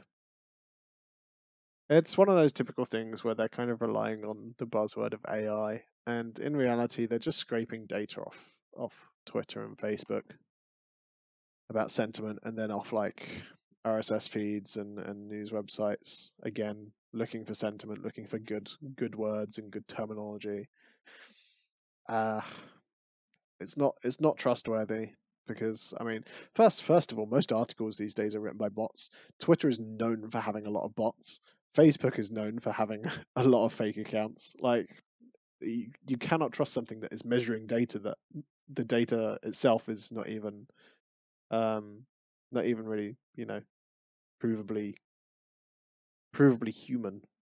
Not to mention that, again, most people in markets lose money because most people are behind the curve. So if you're looking at the sentiment of the public, then in December you would have been looking at Bitcoin and thinking, this is an amazing time to buy. And in reality, that was the worst time to buy. Whereas right now, if you look at Bitcoin, there's no real headlines. Or certainly until like 2 days ago, there were no headlines about Bitcoin being, in a massive bull run, and Bitcoin is like here to stay, and Bitcoin's going to do amazing things. And that's the time that you want to be investing. So just by default, like, I don't think these things actually really work very well, because they're looking at outdated information, and they're looking at people that are underinformed about the situation.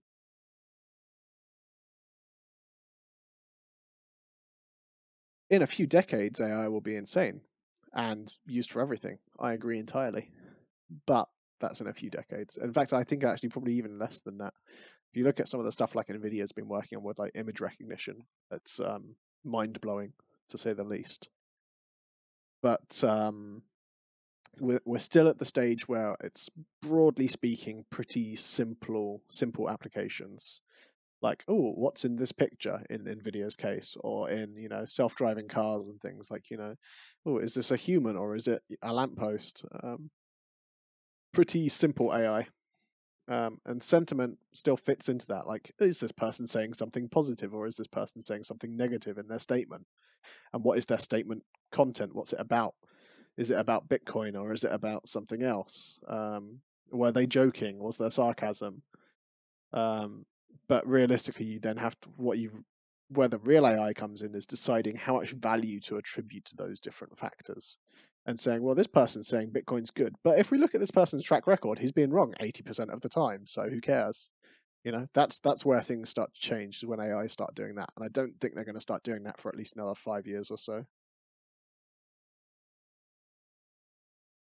But if you're really like interested in that kind of stuff, then there's a subreddit that I absolutely love called r/futurology.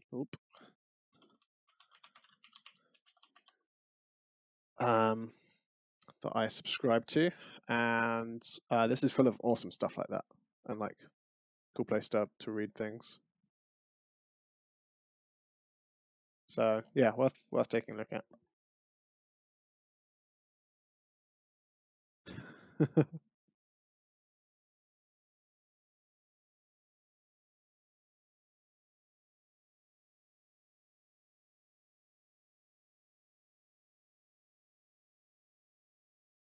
Oh, sorry, my bad.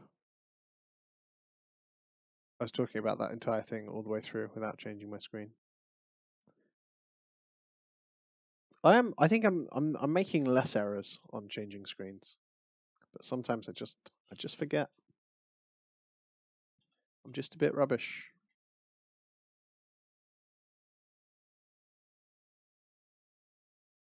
Yeah, r/futurology.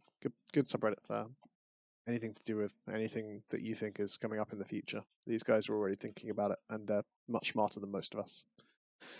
Which is why I go there, because I trade on that kind of thought process.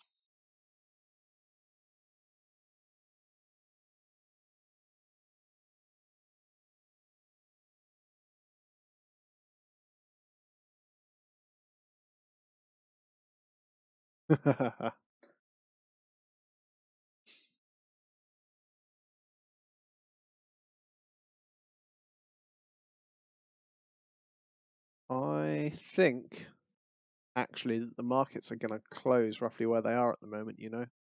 I don't think there's going to be that much more movement left in something like a square up here today. Like, I know we're on a 15-minute chart here, so there's still plenty of time until, you know, the market isn't closing until like over here. Over here? No, like over here. Wait. I'm confused.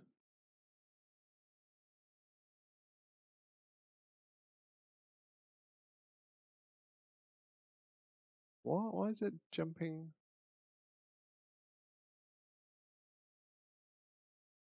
Oh, I see. So, oh, that's cool. So it actually literally just skips the non-market hours on this chart. So here is like the end of the day. So here is where the market will close. So yeah, we've still got quite a lot of candles to go. So there's every chance that this could go whoop up to like here. But in reality, I think it's more likely to go bleh, or something, you know, kind of stay, basically get back to maybe the price that I bought it at. It's looking good though. It's back up above this line. But I don't want to sit here and stream just watching this very slowly catch up. There's got to be some more interesting stuff to look at than this trade. I also don't think we're going to see too much more movement in cryptos. Bitcoin's still producing green candles though.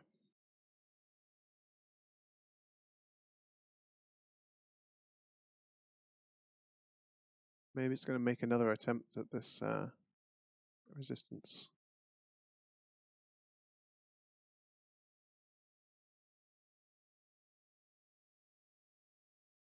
We're still pretty high up on the RSI though.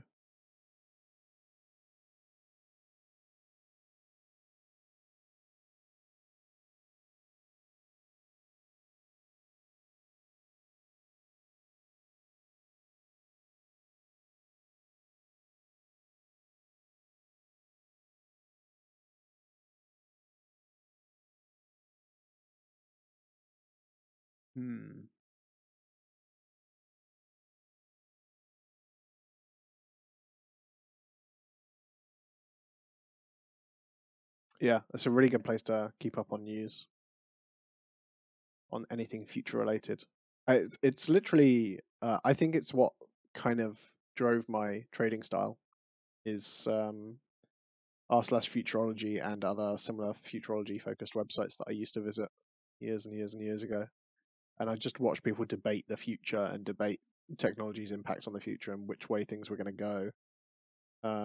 And it sometimes stems into like politics and a few other things as well. Ethics comes up an awful lot. But I think that's what effectively turned into my trading strategy, really, is that I based it on my thoughts of futurology, my thoughts of what's going to happen in 4 years' time, who are the companies that are already looking in that direction and are sustainable, because if they're already looking in that direction, as long as they're not too early, then they're likely to make good money. And that's where, companies like Tesla did very, very well, because they were moving in the right direction before anyone else, but they weren't too early. They were almost too early. They were cutting it fine.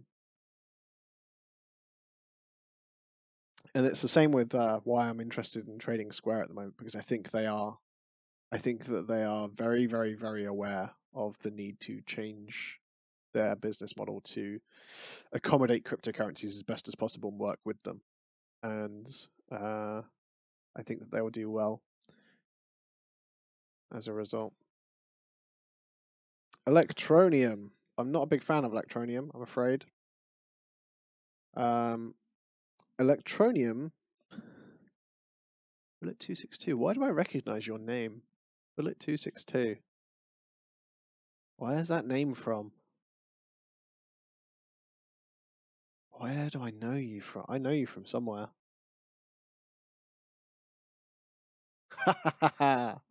Knew it. So, Rob, if you really want to find out, you're in the perfect place to do this. If you really want to find out about Electroneum, go drive to Maidstone, because that's where their office is. And then you can go in there and speak to them and find out for yourself. I don't trust the team very much. They were basically from a small marketing company that's behind this entire thing. And they mainly do like really clickbaity style marketing of like trying to convince people like, oh, you can't miss out on this thing, and like lots of referral marketing style stuff. They weren't a particularly successful company, but they weren't a terrible company either. I looked through their company records and they were okay. But they were woefully underqualified to be building a blockchain at the time they did. I actually did an ICO review on them when they were still ICOing. And I said that it was a bad buy and that they were bound to fuck up a lot of stuff and that they hadn't thought of a lot of things. And I was proven correct in some ways and incorrect in others. So they did do quite well in terms of trading. And if you had bought into the ICO, you would have made a profit. But they did make all of the mistakes that I said that they would make. So they gave up on their own blockchain and then they started rebuilding it on different technology.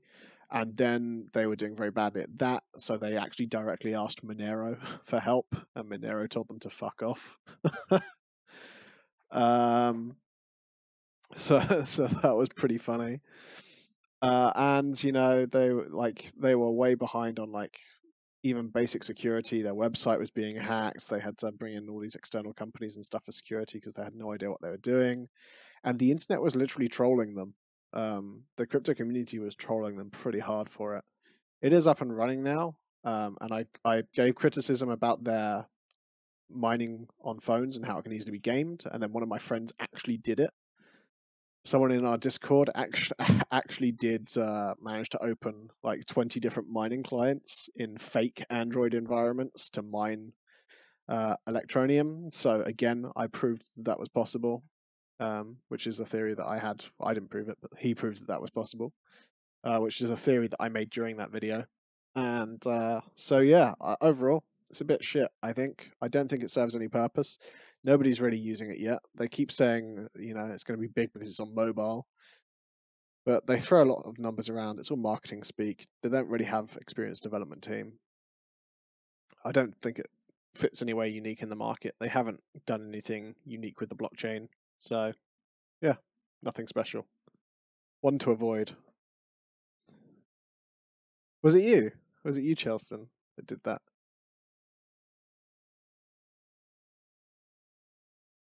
I can't remember who it was. I thought it might have been Tyrael, maybe. No, it wasn't Tyrael.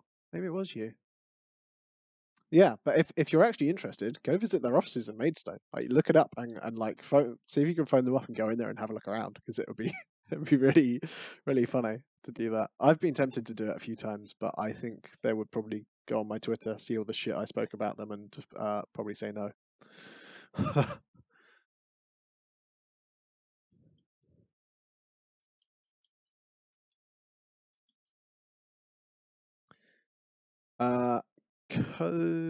Coinvesting.io. It's kind of like eToro where you can copy other traders, but only with crypto. Co-vesting. I remember seeing this a while ago.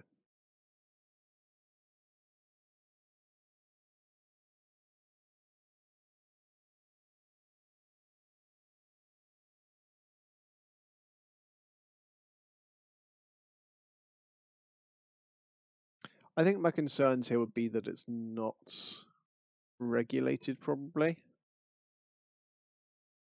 I think there's so much potential for something like this to be created that could potentially threaten eToro. But I also suspect eToro are working on it because they just raised 100 million in Series E funding for eToro, and they specifically cited blockchain as one of the things that they were looking to invest that in. And they have like a blockchain research team now, and they have CoinDash are working out of eToro's offices, and they're very involved in the crypto space over in Israel because I actually met a bunch of people over in Israel that are super smart blockchainy people, and spoke on a panel at them with a bunch of them at a meetup. So eToro know what they are doing, and I would imagine that eToro are working on something behind the scenes that's just not announced and that no one really knows about yet. But I could be wrong. But I was quite hyped about Black Moon Crypto for a while and a few others in this space, but nothing seems to have really come to fruition yet.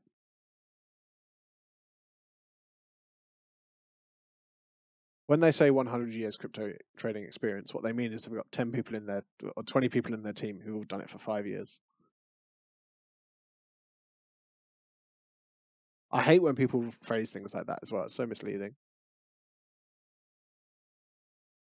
Yes, it is something like Black Moon Crypto.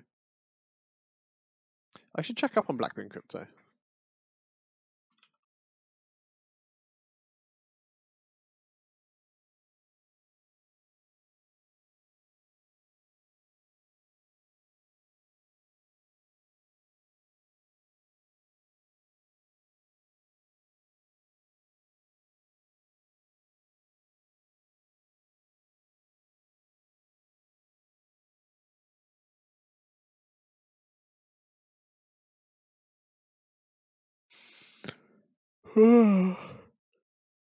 Oh, sorry.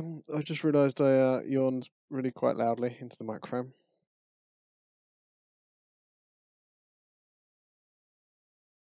Oh, Jesse, you need to make a help command.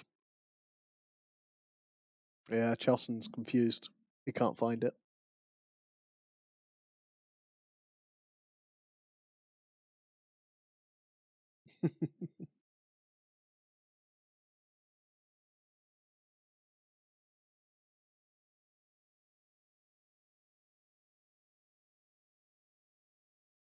You know people who work there?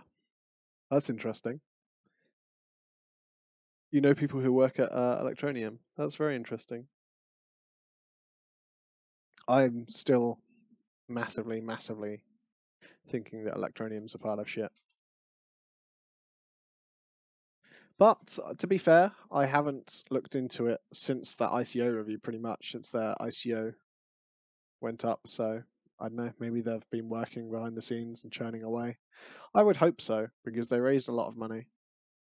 They were one of the most successful ICOs in 2017, actually, especially in terms of number of people that got involved. Their marketing certainly worked.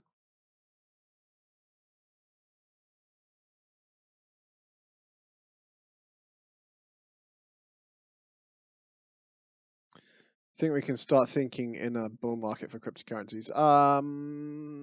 Not quite yet, but almost. Not quite yet.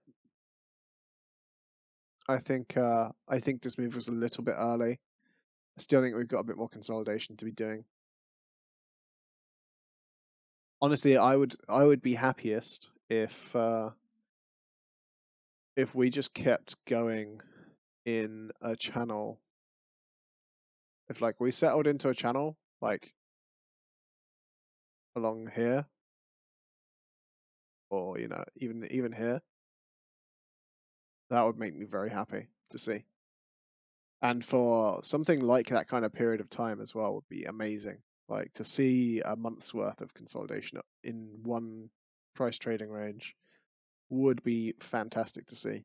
I think that would 100% confirm that the bear market is over and that we're preparing for a bull market. But I don't think it'll be that long. I think if you consider like, you know, what we've had already, I can't select this thing to delete it now. If you consider what we've had already, realistically, maybe in May is when we'll start seeing more bull market activity, and we'll go reasonably flat from here.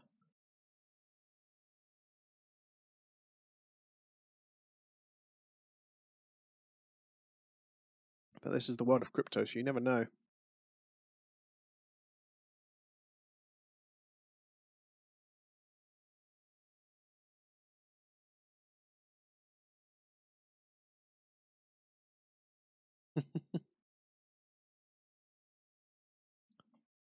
Yeah, I should double check and see how it's going on Black Moon, because I just read the headline. I don't know if you saw it up on the screen. I had it just up here a minute ago.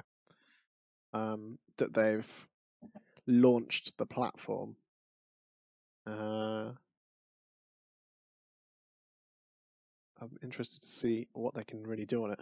Team-wise, they had a very, very strong team, if I remember.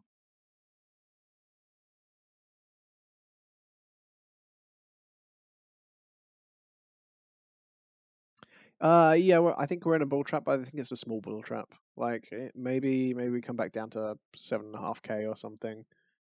That's not really a big deal, I don't think, for most people. People are used to hodling now.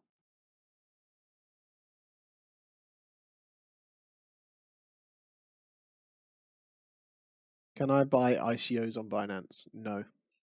ICOs, by their very nature, are not on any exchanges. To buy into most ICOs, which are ERC20, you'll need to use something like my Ether wallet or Mist or something similar to that in order to actually set up the transaction. And if you're not a technically capable person, then you probably shouldn't be doing it, really.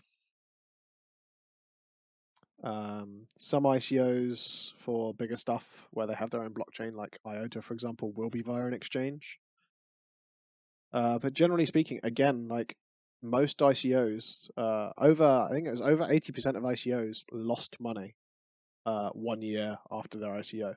Like their price was lower 1 year after ICO than it was at ICO. So you got to pick them carefully if you're going to go in for ICOs. Are you still playing Monopoly? You've played Monopoly for like 2 hours now. I've still got £10 in my account. What? Yeah. Withdraw it. You've made a profit now. Take out the £2 and keep playing. Then you can never lose more. I'm gonna win 50. Yeah, it's going to take you like 10 years. I mean, that's pretty. The most important Actually, it is a pretty good investment.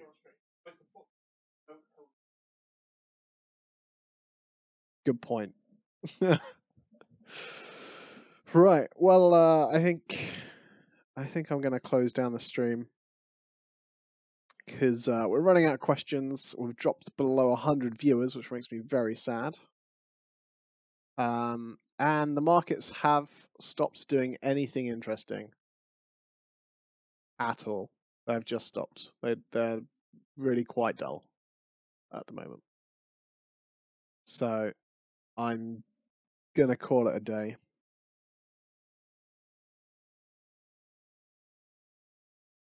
Don't put your money on BitGrail, Jesse.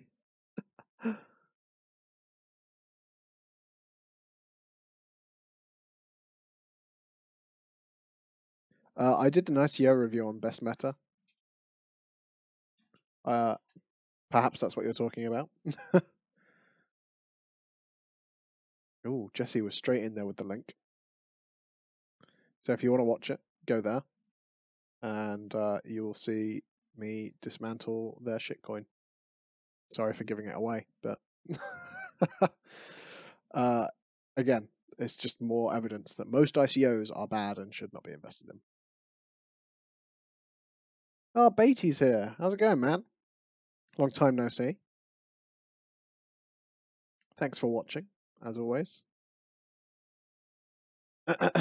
Cool. Thanks, guys. I probably am going to start streaming once a week instead of twice a week, and me and Jesse are looking at ways to improve the stream and make it both a bit more interactive and also have some slightly more planned discussions and debates, maybe, for the stream.